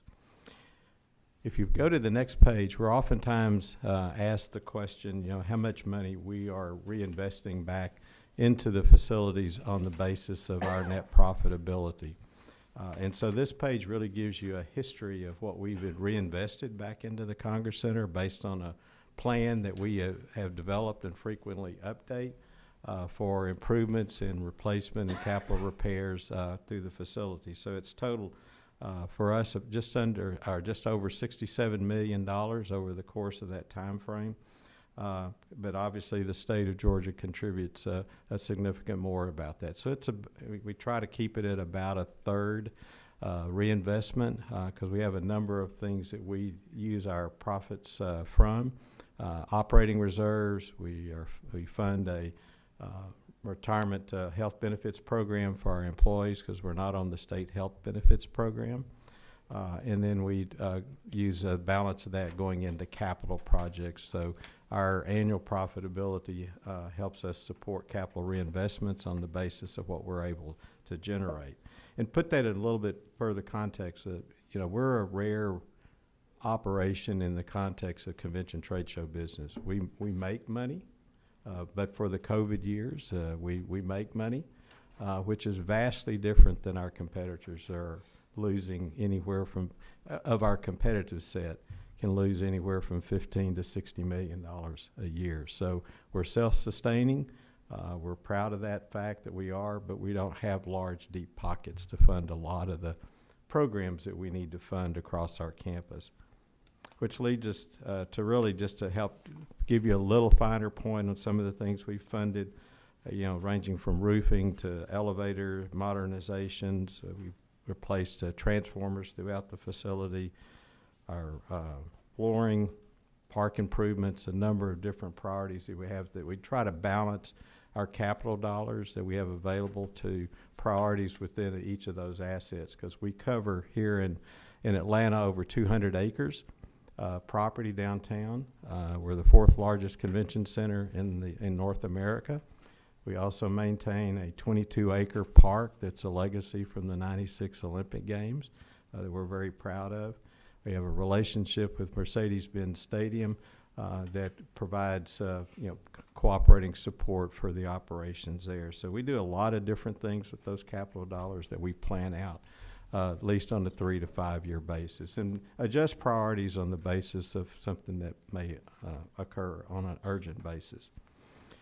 In this year's planning for FY24, through the process that's defined by OPB, we annually submit programs that we consider to be priorities. As I said, we are reinvest in escalators ourselves. We've got 2 escalators that we're replacing out of our own resources coming up this calendar year. But the larger number is really to go after critical elements within the facility. So we don't have a number in the FY24 budget, but we did submit this number as a request. The governor, in his amended budget, did redirect $7 million that was to another project that we were attached to, and we're grateful for that and grateful for the committee's support for that redirection, which will go specifically to escalators and will certainly help us attack some of the more critical elements. Can I ask you, like you've got $15 million for elevators, well, if we put the $7 million toward that, you wouldn't still need $15 million, would you? We would still need, no, that's true. We would need the difference between the two. Yes, ma'am. That's correct. All right, that is correct. Go ahead. I didn't mean to interrupt no, you. No, while I was thinking about it, I better ask. Yeah, a good question. And then we also asked for funds to help start our HVAC redesign effort. We have a building that's 40 years old, one that's over 30, and one that's above 20. So we're are going to be in need of updating HVAC systems over the course of the few years in front of us. And then our FY25 request again was for escalator equipment replacement in the complex. To give you context around that, we have over 60 escalators in the building, and so they're in various stages of age, and some of them are in a little bit worse shape than others, so we oftentimes find ourselves robbing Peter to pay Paul in order to keep those units operational. Well, so we back up to $15 million. Yeah, well, we'll take whatever we can get. We're grateful for the 7. We'll take 15. Take care of building B. Absolutely. So if you look on page 6, this will give you some of the scope of the damages. Yeah. This actually, the photographs here were actually taken of units in our building B. We had a youth athletic event going on in the facility, and we had a couple of plates that collided up underneath each other and disabled the unit. So we did get it back repaired and operational, but these are the types of issues that we're dealing with on a ongoing basis throughout the complex. So going over to page 7, if you look on the pages to follow, we wanted to celebrate your support of us in terms of projects completed. The first one on page 8 is the BC Connected Exhibit Hall that connects our 2 major exhibit halls in Building B and C. It provides us 1.1 million square feet of contiguous exhibit space. And when we were before this committee, speaking to this particular project, we had indicated that we felt like that we would, our marketing analysis suggested we'd get about 16 new conventions in within the first 3 years of operation. It's actually exceeded 20. So it's really performing much better than we had anticipated it to perform. And it's a big part of our realization of trade shows like MODEX, Heli Expo that's coming back in, because it really provides that contiguous exhibit space that our competitors are able to offer in our competitive set, such as in Chicago, Orlando, and others. The next one is our transportation terminal, which has been completed on time and under budget. That project allows for us to centralize shuttle bus operations for convention trade shows, shared rides. We have used it as a special event space associated with some of the events that we have hosted and will be hosting. It sits between State Farm Arena on top of a part of our red deck parking, if you've been over there, and back towards the orange deck. So it's really doing very, very, very well. If you go to page 10, this is the front door connected project. Again, came in on budget and on schedule, and it's really transformed the front entrance into the complex in a way that we really are very pleased with. Like the projection, I remember it. Yeah, it turned out exactly with the way we had hoped it would. So it's been a very good addition, and it's really helps in two phases. The transportation terminal, I think I remember telling you that it would help on the traffic congestion around Marietta and Andrew Young International Boulevard, and it's achieved that objective. It's really pushed traffic around the complex onto the terminal, and this has helped create that connected pedestrian walkway from the park up to the building. And then the roofing project, we're underway with that. We're doing priority areas throughout. We have the $52.8 million came in over phases, and it's progressing very nicely across the campus, and we're looking forward to getting that mostly completed and hopefully by the end of this next calendar year. And then the page after just gives you an idea of the priorities that we're working in. Red doesn't necessarily mean number one. Green is number one, then followed by the reddish color as priority two, and we're working in those areas as we speak. Then we'll jump around and finish up in the blue areas, hopefully at the end of, or in calendar 24. The other project that is really self-funded through a non-recourse tax-exempt revenue bond is the hotel that's being developed on our campus. We're at floor 35 of 40. It's a projected opening December of 2013. It's a 40-story building, 975 rooms, have one of the largest ballrooms in the state at 40,000 square feet. December 2013. I'm sorry, 2023, excuse me. Yeah, thank you. Yeah, I'm going back in history. It's my old age showing up. Yeah. But it's a full-service hotel, being that sort of that J.W. Marriott strata in terms of its amenity features. We see this as really a huge opportunity for the Congress Center over the next several years, because the net operating cash flow coming off that inures to the authority and helps fund a number of future capital programs. So as I've told Madam Chair, you hopefully won't be seeing me come before you once we're fully operational with that. But it's actually exceeding our projected pro rata average daily room rates and occupancies for that property. So we're really on exceeding budget. We just had our senior debt reaffirmed at a BBB by S&P, so we're happy with that.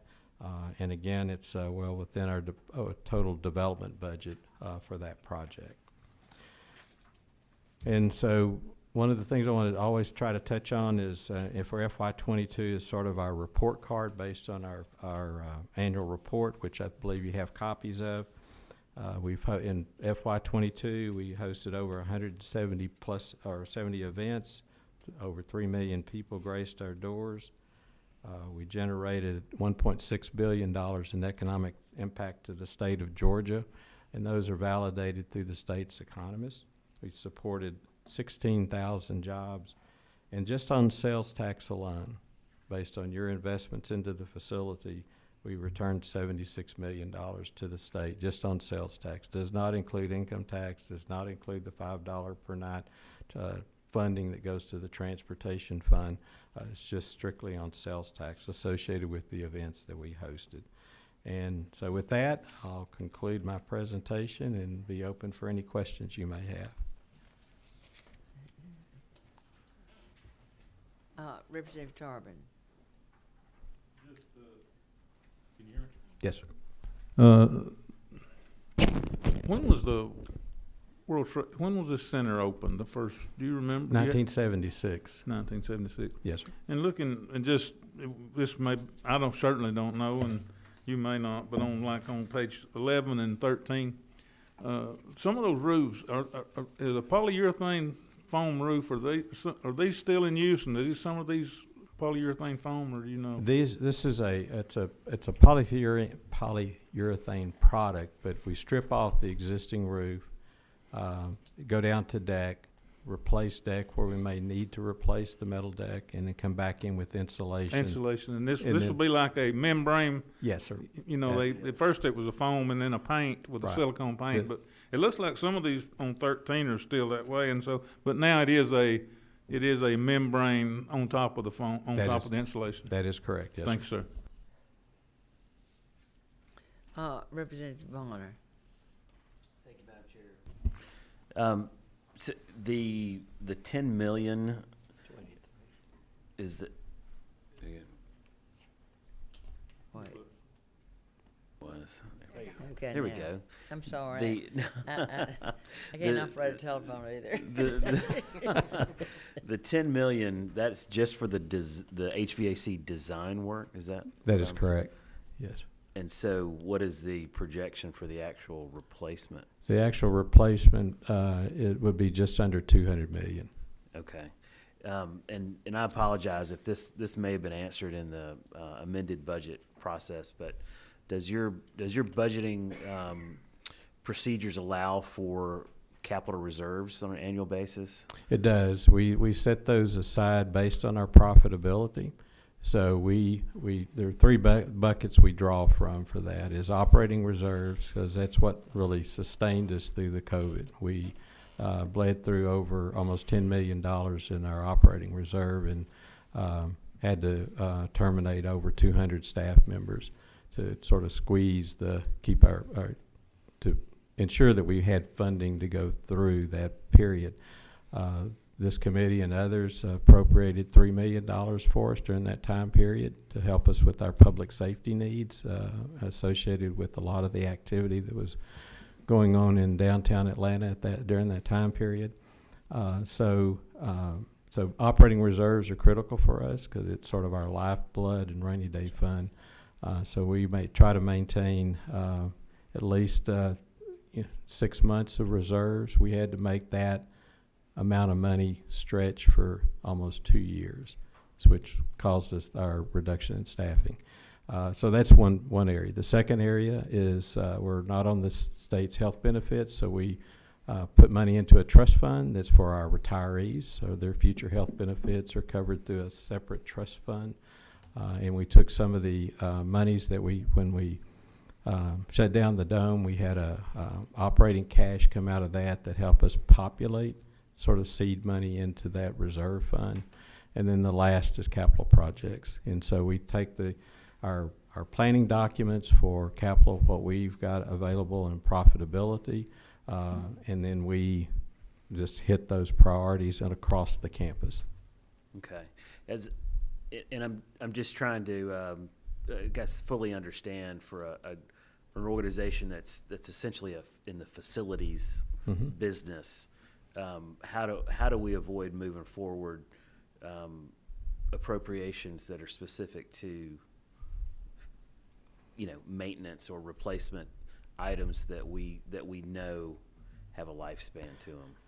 It's for us as a agency. If you were to set the hotel to the side, as an agency that does not have deep pockets, it would be very difficult to do that. And just being very candid with you, because we're competing against other venues that can give away space or have it heavily subsidized through other organizations, and we can't do that. We don't have somebody out there with deep pockets that can come to us and say, here's X dollars for you to help buy this convention group coming in. So we're very competitive in that regard in terms of making sure that we secure our base of business, and been very successful at that, which has helped generate the profits that we've realized. But they vary based on the quality and the quantity of events that we have each year. So we plan as we can, looking future forward. So we have a roadmap of improvements and maintenance items we want to do. We package that up with what we can spend based on the two other priorities that I mentioned to you out of our profits. And we tackle those projects. Hotel will give us a different picture. It'll open in December 2023, and it'll take about 2 years to get to stabilization, maybe 3, because there's a series of reserve accounts that we have to populate out of the net profitability of the hotel. At the end of that is a revenue reserve fund that we capture as part of the operation of the hotel. And it's estimated over the life of the hotel that would be somewhere in the $700 million range. So once we achieve that point, then it helps us accelerate what we can do relative to the list of things that we need to upgrade and improve upon. Because, to your point, we recognize that we've got life expectancies on equipment, but we're not in a position financially that you could either price yourself out of business if you raise rates to a point that you're non-competitive, or you manage it within what you can, and then come before committees such as yours and speak to the need and hopefully make our case. It'll be different, as I said, with the hotel opening for us, and one that we're looking forward to, because we see it as a sort of that stabilizer for us on a financial footing on a going forward basis. Great. I hope that answers. No, absolutely. I definitely agree that the revenues from the hotel would be helpful. I would, if we see that's not going to start covering things, it may be helpful even as a part of the kind of the annual feedback from your agency to even look ahead for us, beyond the next FY. It may be even, hey, in another 5 years, we're going to have to replace X amount of roofs or whatever it is, just as a means of kind of, prepping the objective a bit. Surely. But thank you for that. I appreciate it. Absolutely.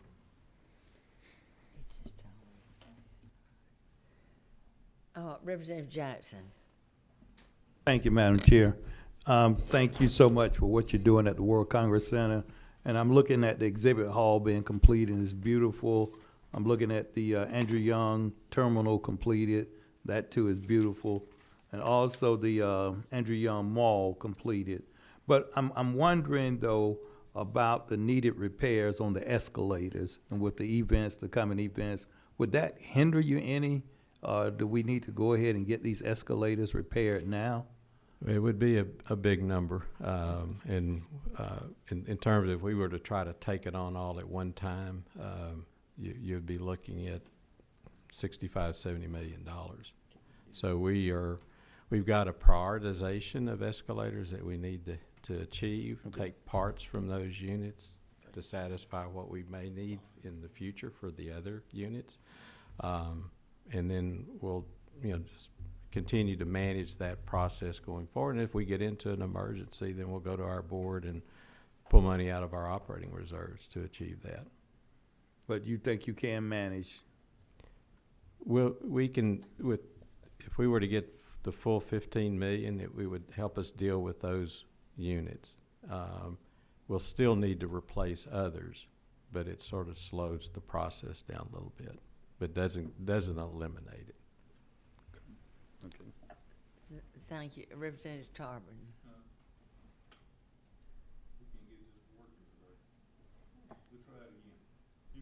I talk Yes, sir. I talk loud. I apologize, but one question leads to another. Two questions. The one, the escalators are operational They are now, to- correct? Yes. But you're going to ongoing preventive maintenance and replacement. Okay. On your three scenarios of reserves, your first scenario was, you said, just for my clarification, you said 6 months Yes. of operational profit. And then you said 2 years, that would cover 2 years of what kind of expenses?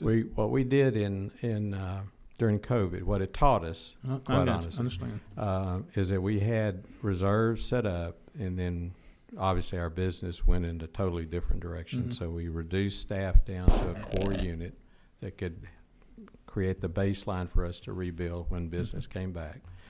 And so those reserves that were designed for carrying the operation 6 months as though something was going to be over in 6 months, would have sustained the operation at that staffing level that we had prior to COVID.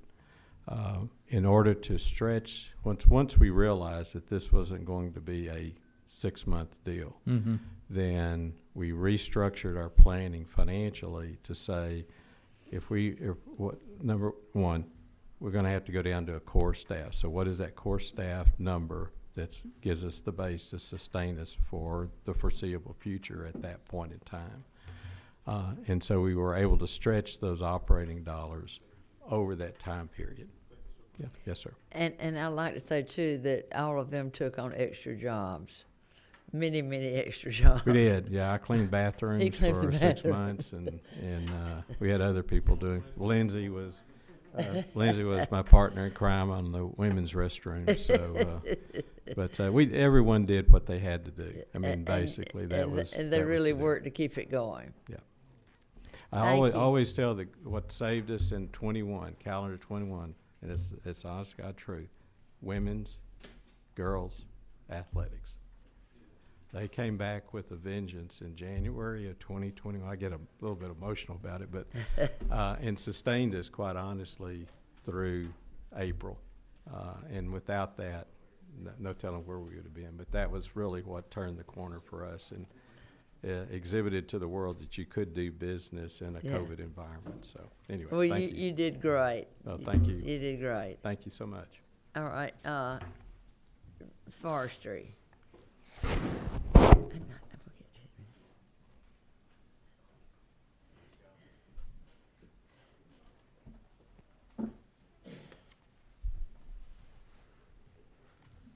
Good afternoon, Madam Chair. Thank you, Miss Yolanda Moore. Yeah, great to be with you. And on the original schedule, I was behind Commissioner Pat Wilson, and I was wondering how in the world I was going to follow the Georgia Trends Man of the Year. So I'm glad you guys put some space in there between me and him. So, no, great to be here with you and with the committee and to talk trees and to talk forestry.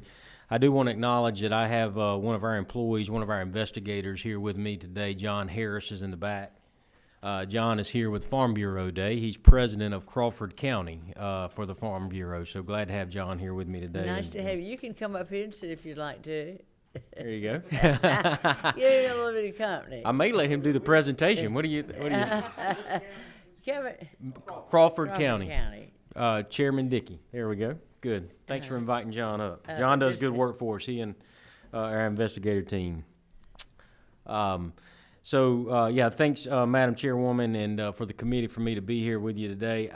Before I get started, I do want to offer a few general comments, and then I'll walk through the budget items for fiscal year 24. But I am proud to report to this committee that Georgia remains the #1 forestry state in the nation.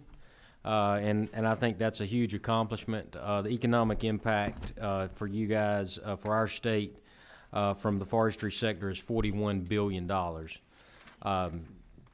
In general, many of you guys know this, some of you may not know this, but I'm 2 years into this role as the director. And last year I testified in front of this committee and said that, my 1 year observation was that this state has something really special in the 560 employees of the Georgia Forestry Commission. And 2 years into this role, I am proud to be able to continue to say that we do have something special in the Forestry Commission and its employees that get up every day to go to protect and help landowners manage those forests so that we can have a sustainable resource that feeds our economy.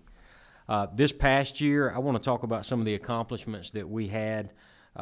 We built on the safety campaign that we started last year. We instituted a 5 to 6 year career pathway for our rangers. That enhanced from a 24-month plan that was in place. We instituted a more equitable pay scale for our chief rangers, essentially our county managers. I'm proud to say that we also removed a lot of numerous inefficiencies and redundancies and made some modernization to our reporting from the county level up. We held a statewide leadership meeting and gathering for our Forest Protection Department, where we brought in a wide array of speakers to talk about leadership, including the Atlanta Braves chaplain, to talk about what it looks like to be a part of a world-class organization. And we also have a similar session planned for later this year for our forest management group to continue to build synergy and to build a culture of service to this state. There's no doubt in my mind that those initiatives combined with what this body did and what the governor did last year in your fiscal year 23 budget has made a big difference. And as I stated in the amended fiscal year 23 budget, the data point that we're looking at right now, and I am mindful of looking at data at one point in time. It's a little dangerous, but I believe we're heading in the right direction, specifically around the turnover question I've heard been brought up today. To date, we have had 41 resignations in our agency this fiscal year. That's down from 71 compared to last year at this same time.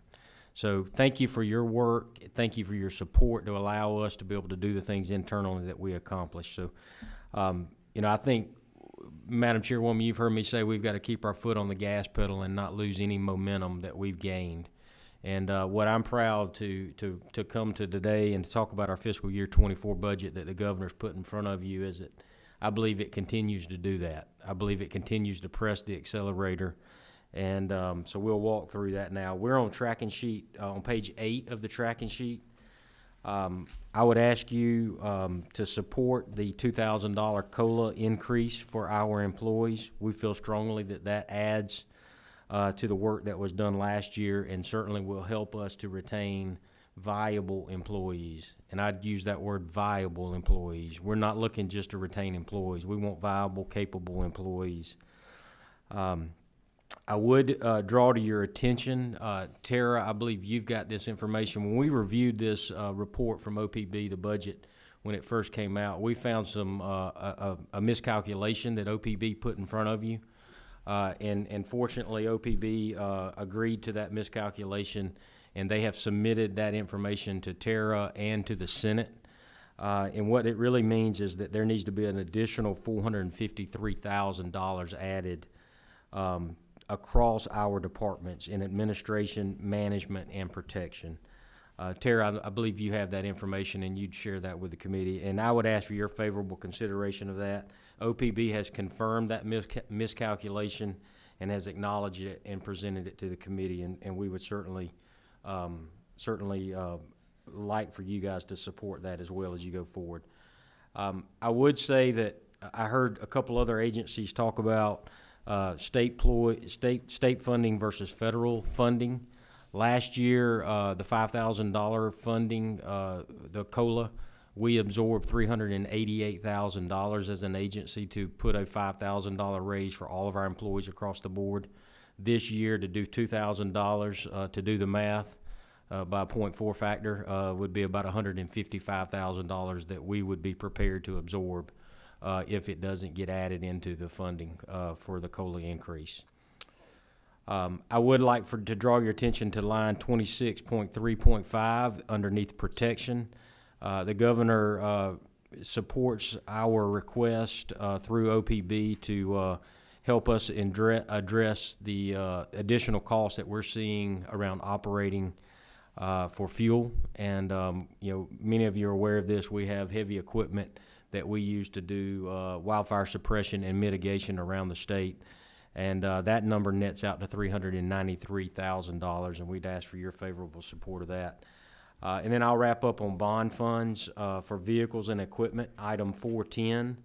And I apologize, I don't have that page number, but it's item 410, and it's for 3 pickup trucks, 10 F-550s, which are wildland firefighting engines, 10 heavy truck tractor transports, and then 2 tractors, and that's for a total of $2.95 million.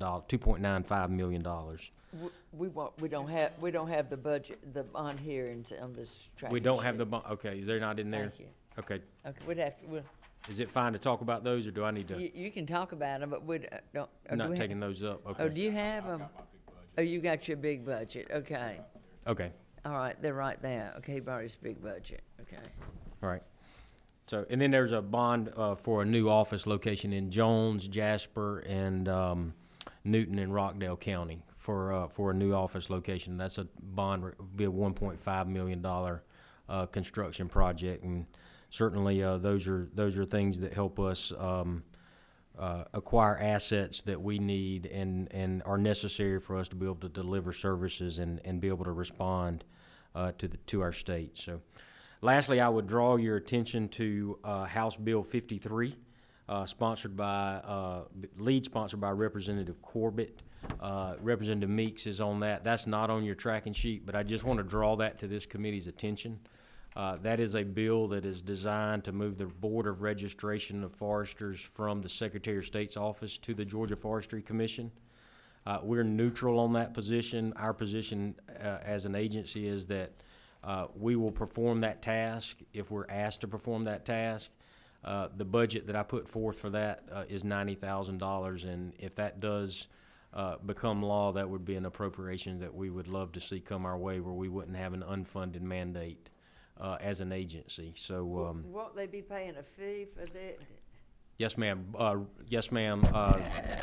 There is a fee. There's a fee right now. What is it, about $80? $80, and I think I heard I think it was yesterday at the hearing that there was a possibility that fee would go to $200, which means it's a net, be a net zero. It wouldn't be any cost to the state for that. Just be a reappropriation of those funds back to our agency. Okay. So. In closing, I just want to, I think my closing remarks are going to touch on some of those questions that I've heard talked about or asked about, and I just want these to kind of sink in as we walk through them. Our turnover in fiscal year 22 for our rangers position was 26%, and our foresters was 18%. To date, our ranger turnover for fiscal year 23, is 14%, and our foresters is 2%. So again, I'm looking at data at a point in time, but I feel like, obviously we're making progress and heading into a positive direction. 75% of our foresters have less than 3 years of experience. 1 out of 3 of our employees across the agency have less than 3 years of experience. 33% of our leadership, 5 individuals, are eligible to retire this fiscal year. Again, 33%, 5 out of 15 senior leadership positions are eligible to retire. And I would just say that, our agency, our employees are skilled, they're technical positions, and I think they're critical to supporting Georgia's important forest sector. And I think they're critical to maintaining Georgia as the #1 forestry state in the nation. Many of our employees have they're CDL drivers, they're heavy equipment operators, and our starting salary, if the $2,000 increment, if the $2,000 COLA comes into effect July 1, for that individual in our agency will be $37,000. And I would just ask you, and just, obviously, we're battling wage inflation in the private sector. We don't battle other state agencies for turnover. We battle the private sector. So I think the data, knowing that 1 out of our 3 employees has less than 3 years of experience, you can see the pattern of what's happening in our agency. So I would just like to again, ask you for your support for the governor's proposed budget for our agency, and for his continued support in recognizing the value of forestry. And I know this committee values our agency and values what we add to the state, and I'd ask for your favorable consideration, and be glad to answer any questions that you guys may have. Representative Tarbin. I'm supposed to know this, I guess, just from the $37,000. Does that pay, or does that include benefits, or? That's their salary, and then of course they have to sign up for whichever benefits, Mr. Representative, they'd want to choose. But sometimes that's up 40. That's a pretty good. That's a pretty good amount. Sometimes I just want to make sure that I understand what you're competing with. I just want to make sure if that included that. I would beg that. I mean, in a conservative number for a CDL driver in this state could easily make $65,000, and a heavy equipment operator could easily make 45. So now there may be some variation in the benefits, but our employees pay their benefits, right? So if they're 37, they end up having to check the box and pay for a premium for those benefits. So and we cover some of that as a state. There's no question about it. It's a great question. Representative Meigs. Thank you, Madam Chair. Thanks for being here today. Talking about your turnover rate, foresters are down to 2%, rangers at 14%. When we look at the bigger picture, how many vacancies across the agency do you have? Good. 64 vacancies. 45 of those are rangers, and then 19 are miscellaneous positions. We have 0 forester vacancies right now in our agency, and that's the first time since I've been here that that's happened. I will tell you, I met the fourth quarter of last year. I went and met every forester that we have, 74 of them, I believe, across the state, and they are a dynamic, youthful, very talented group. And I mean, I left impressed with those meetings, how much of a burden it is for me to keep those folks engaged, where we can retain them so they can lead this agency for decades to come. Thank you for that. And I will add my appreciation to what you and your team across our state does. I've had the need from time to time for forest fires that pop up that you don't know they're burning. And Forestry Commission and your leadership and your team, they show up and they dive into a fire and they come out the other side, and we certainly appreciate everything they do. Just one other question within the bond package, the $2.95 million over the 5 years for firefighting equipment. I know several years ago there was an effort to try to upgrade some of the bulldozers. Where are we with that, and in particular, because even a couple of times that I've been out on firefighting sites, I know there are some dozers that are open cab, and obviously these employees and these men and women are going into fire, so we're breathing everything that's being burned. So where are we in terms of bulldozer capability? 65% environmental cabs now out of 312 tractors. I'm scared to do that math without. I could phone a friend. Yeah, 64%. Okay. 64 to 65% will be environmental cabs. Okay, great. Well, we need to have all of them environmental at some time. And sometimes I want you to share with the committee some of the ideas you have that we can do to retain more people. All right, great. Be glad to come back and do that anytime. He's got some great ideas he wants to share, and we'll do them at a later date because they don't call for the budget. Okay, thank you. Thank you for having us. Thank you for what you're doing, and thank you for coming. Yeah, thanks for having him down. Oh, did you have anything you wanted? The only thing I told him is I want to make Trooper pay. Thank y'all. Thank you. We have one more, then we'll open to questions, okay? We forgot to put the sign-out sheet first, but we knew you were going to be here. Sorry, Liz. Now, we want to hear from Metropolitan North Georgia Water Planning District. And one reason I wanted you to come, I don't think a lot of people know exactly what y'all do and how your scope of practice has changed. Great. everybody can hear me. Thank you for having me. I think it's great that water is going after forestry since we're all so intimately connected. Thank you, Chairwoman, and thank you to the members of the committee. I'm Catherine Zich. I am Director of the Metropolitan North Georgia Water Planning District. The legislature formed us back in 2001, and gave us that really long name so that we wouldn't be able to use the acronym MNWUPJ, but I shall do that anyway. We are 15 counties and now 96 cities with the addition of Mableton. Water, wastewater, stormwater planning for the region. We use local funding for, it's about 1.4 million of our funding. And then the legislature, thankfully, has given us $250,000 in the past as baseline funding. I'm going to be very brief. I recognize surely that it's 4 o'clock and people have things to do.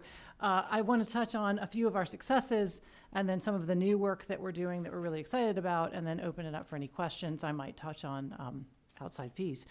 So we've had a few successes over the years. You know, a Supreme Court case we might have won 9-0, Florida, Georgia. It was nice to be a part of that and help support our state in those efforts. We do have 2 active lawsuits still going. So I don't know, some people say job security. I say the kind of job security I don't want to have, but nonetheless, there is still litigation. We've also driven down water use and partner with our local utilities and citizens and residents. So we use less water here in Metro Atlanta today than when the legislature formed us, even though there are 1.4 million more people living here. Decrease water use per capita by over 30%, which tends to please our downstream neighbors. And so we also, in the recent years, have started doing some statewide work. We know that we have the benefit of being able to think about water every day, all day. I'm sure you want that, and so I'm happy to be here. Notably 2 things, and then maybe we can do some questions. One, we're partnering with Georgia Public Broadcasting. The reason we partner with GPB is because they have a statewide presence. 2 years ago, we did Exploration Georgia on water, and we talked about ag, so it was nice to see Commissioner Harper at the beginning. We talked about Metro, we talked about water and the need to protect it, and that gets a statewide audience. We also, this past year, did Camp GPB, and we had the most watched Camp GPB episode ever. And then we're working on some of the technical assistance. We'll provide brochures to our neighbors around the state, and we have AMI technology, which is automated meter infrastructure. I know you don't want to know what that is, but we are now doing a statewide committee to help our other utilities across the state, water utilities. And for instance, Augusta participates, the Brunswick Glen Joint Water and Sewer Commission, the City of Griffin, and Athens-Clarke County. So we're no longer taking what we're learning here in Metro, but also trying to help statewide with both education and technology sharing. That I will go ahead and answer one of your questions, Chairwoman, really quickly. We do get outside fees. We run a toilet rebate program in Metro Atlanta. It's very glamorous, toilet rebates. But we help utilities replace old water wasting fixtures with new ones. And if they opt into our program, then we do have a fee to help them with that rebate. It's about $10 a toilet. And then we look at how some stormwater equipment runs in Metro Atlanta soils, and there's a fee for the equipment manufacturer if they would like us to look at their data and make sure that it works in Metro Atlanta soils. So it's just those 2 things. We don't get federal funding. 2 words for you there. Senator Shelby tends to keep us from getting that, and now he has retired. That's it for me. I know that's 4 o'clock, but I'm happy to answer any questions. Any questions? I just wanted people to know that you do a lot of things outside the state, not it's just expanded over the years. We're lucky to be able to, through your support, to be able to do all of these great things that help the state. It's nice. It's nice to be a part of. And you think about, and I've got the list of the towns and the counties and everything that they help, and this is all the. I said outside Metro Atlanta. And she mentioned Brunswick, Clark County, Griffin. Griffin's not in the metropolitan area. It's not in the Metro Water District, so I think they might take offense to being part of Metro Atlanta if you ask them on any given day. Well, listen, thank you for what you do, and y'all are doing a great job. Thank you, and thank you for the time. Thank you. Appreciate it. We appreciate you taking time to come, because I know you're a busy lady. Anytime. You're all busy, too. Okay. And and we forgot to put the paper out, and we had some people for that wanted to approach us, Mrs. Elizabeth. I think everybody knows who. Madam Chair, members of the committee, I just hope that your Valentines, whoever they are, will be very good to you tonight, because y'all have been incredibly patient. I had just two things that I wanted to bring to your attention. One is simple and the other is a little more complicated. They both deal with the item that Chairman Jackson asked about earlier under the DCA budget for special housing initiatives. This is the funding for the State Housing Trust Fund for the Homeless. So you know that we have 32,000 homeless school children in Georgia last year. We've heard testimony. 32,000, and run that one by me again. 32,000 homeless school children in Georgia last year. This is the McKinney-Vento data that's required. Oh, I know. We've had some in my district. We have the data that's been presented in these budget hearings is that 24% of children that age out of foster care will end up homeless by the time they're 21.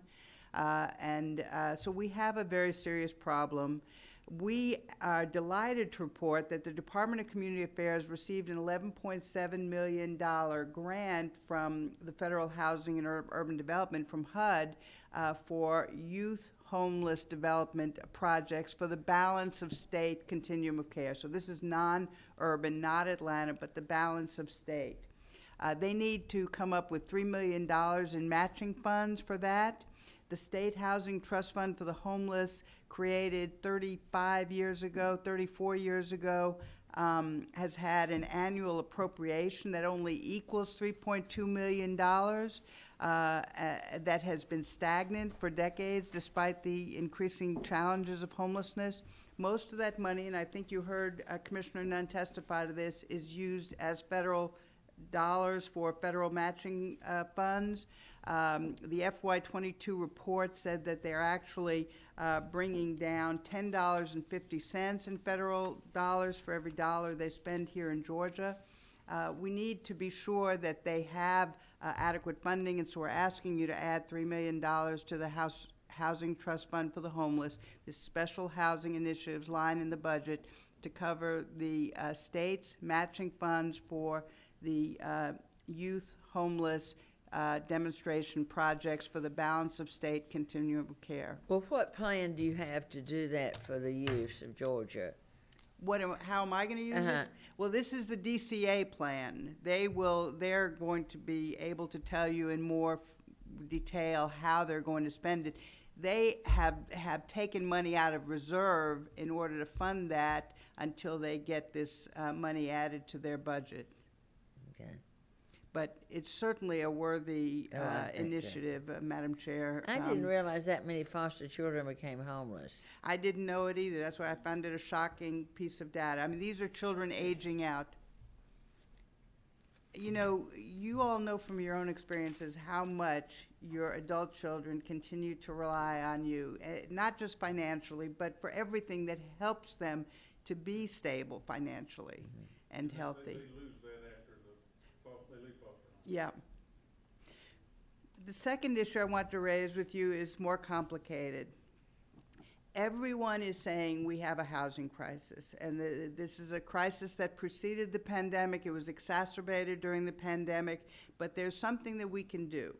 We have this surplus of $6.6 billion, and I realize that the subcommittee's hands are tied, but I wanted you to be aware of this tool that's available to you. We're giving a $1 billion rebate to homeowners, but that does not do anything to help our renters. 36% of Georgians are renters. It doesn't do anything to help the homeless, and it doesn't do anything to address the young people who are being priced out of the market to purchase a home. But there is an opportunity available to you. The Housing Trust Fund for the Homeless was created 34 years ago. A constitutional amendment passed providing that the funds that go to it are non-lapsing. So this is the kind of one-time funding the governor is looking for. It doesn't grow the size of state budget. And it's administered by the Department of Community Affairs through this Housing Trust Fund for the Homeless, which is chaired by the Commissioner of the Department of Community Affairs and with 7 other appointees by the governor. So the governor will have the power to decide through his appointees how this money will be spent over time. And what despite the name that it's the Housing Trust Fund for the Homeless, it went through the legislative process, they changed the name, they didn't change the statutory authority. And this is from the memo quoting the statute that I submitted to David Dove, the governor's general counsel. The authority to the commission is to fund residential housing projects designed to enhance residential housing opportunities for low-income persons. Such projects include, but are not limited to, financing in whole or in part the acquisition, rehabilitation, improvement, or construction of residential rental housing and interest rate or down payment assistance programs designed to enhance home ownership opportunities. So it's money that could be allocated to the Housing Trust Fund for the Homeless. It would remain under the governor's purview through this trust fund that he appoints. The funds don't lapse, so it could be spent over a period of years, and that's what he's looking for with the surplus dollars, that not to grow the state budget. And you can use it to invest in low-income rental property or increasing opportunities for low-income persons to purchase a home. And so I have one copy of the memo. I can bring additional copies. I didn't know I'd have this opportunity. I'm happy to answer any questions. Any questions? Okay.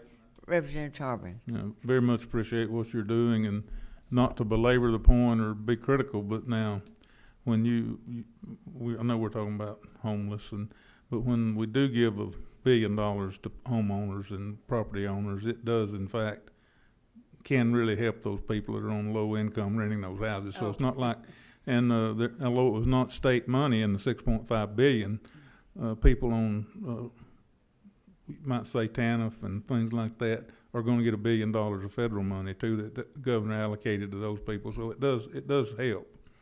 But now it's not.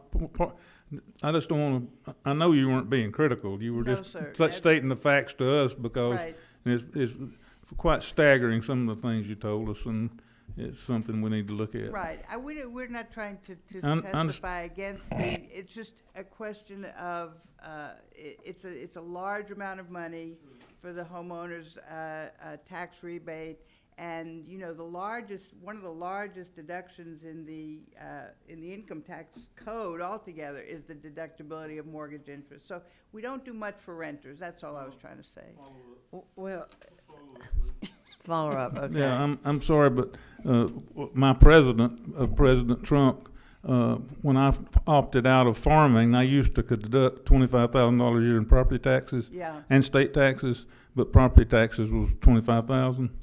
I decided I didn't want to do that anymore, and President Trump, it's $10,000 now. So property owners don't get all the relief that you might think. But that's true. But again, those people that are not homeowners, and I don't want to say welfare, but TANF they did get $1 billion. And that's the same as the homeowners will get. The tax rebate you're talking about, the other $1 billion. No, You're talking about the emergency rental assistance? The homeowners are going to get $1 billion, which will be about $500. Yes. People who are on some kind of relief, which there's nothing wrong with that, there'll be $1 billion go out to them in extra on their card, like $350 or $500. Oh, last year. Yes. Yes, sir. Okay, thank you. Yes, sir. No, we're blessed that we have this surplus. This is an opportunity to invest some of that surplus dollars in something that Chris Clark is saying. We have the head of the Georgia Chamber. That 650 went out last year. Yeah.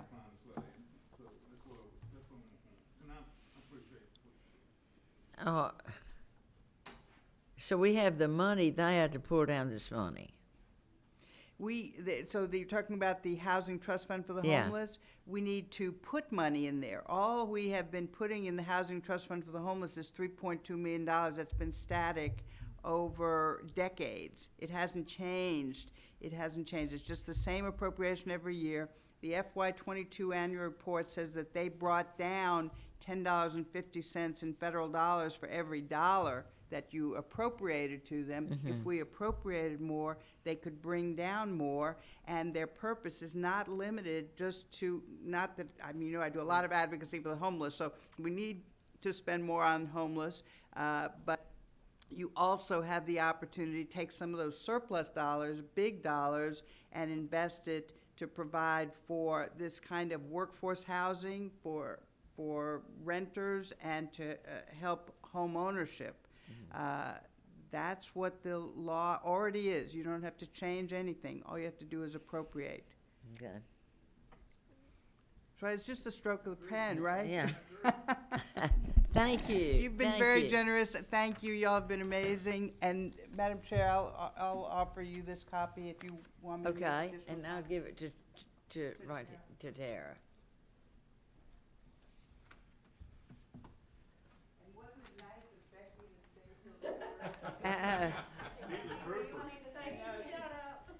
And I want to tell you, she has worked real hard on hearing aids, and we've got the hearing aid, and we're giving lots of hearing aids in this fee that they're collecting from your telephone. And that was the purpose of it. We had a legislator that was hard of hearing, and they established this fund. And for a while, they weren't giving hearing aids to anybody under 18. And that's, you need some assistance. I've got mine. Well, a lot of them, they've had a fundraiser because a lot of them cannot. Hearing aids are expensive. They really are. And the younger you can get a child in a hearing aid, the sooner they'll be able to read and have a. We need to leave this like we used to. You can keep it. Are we adjourned? We adjourn. I'm sorry. This meeting is adjourned.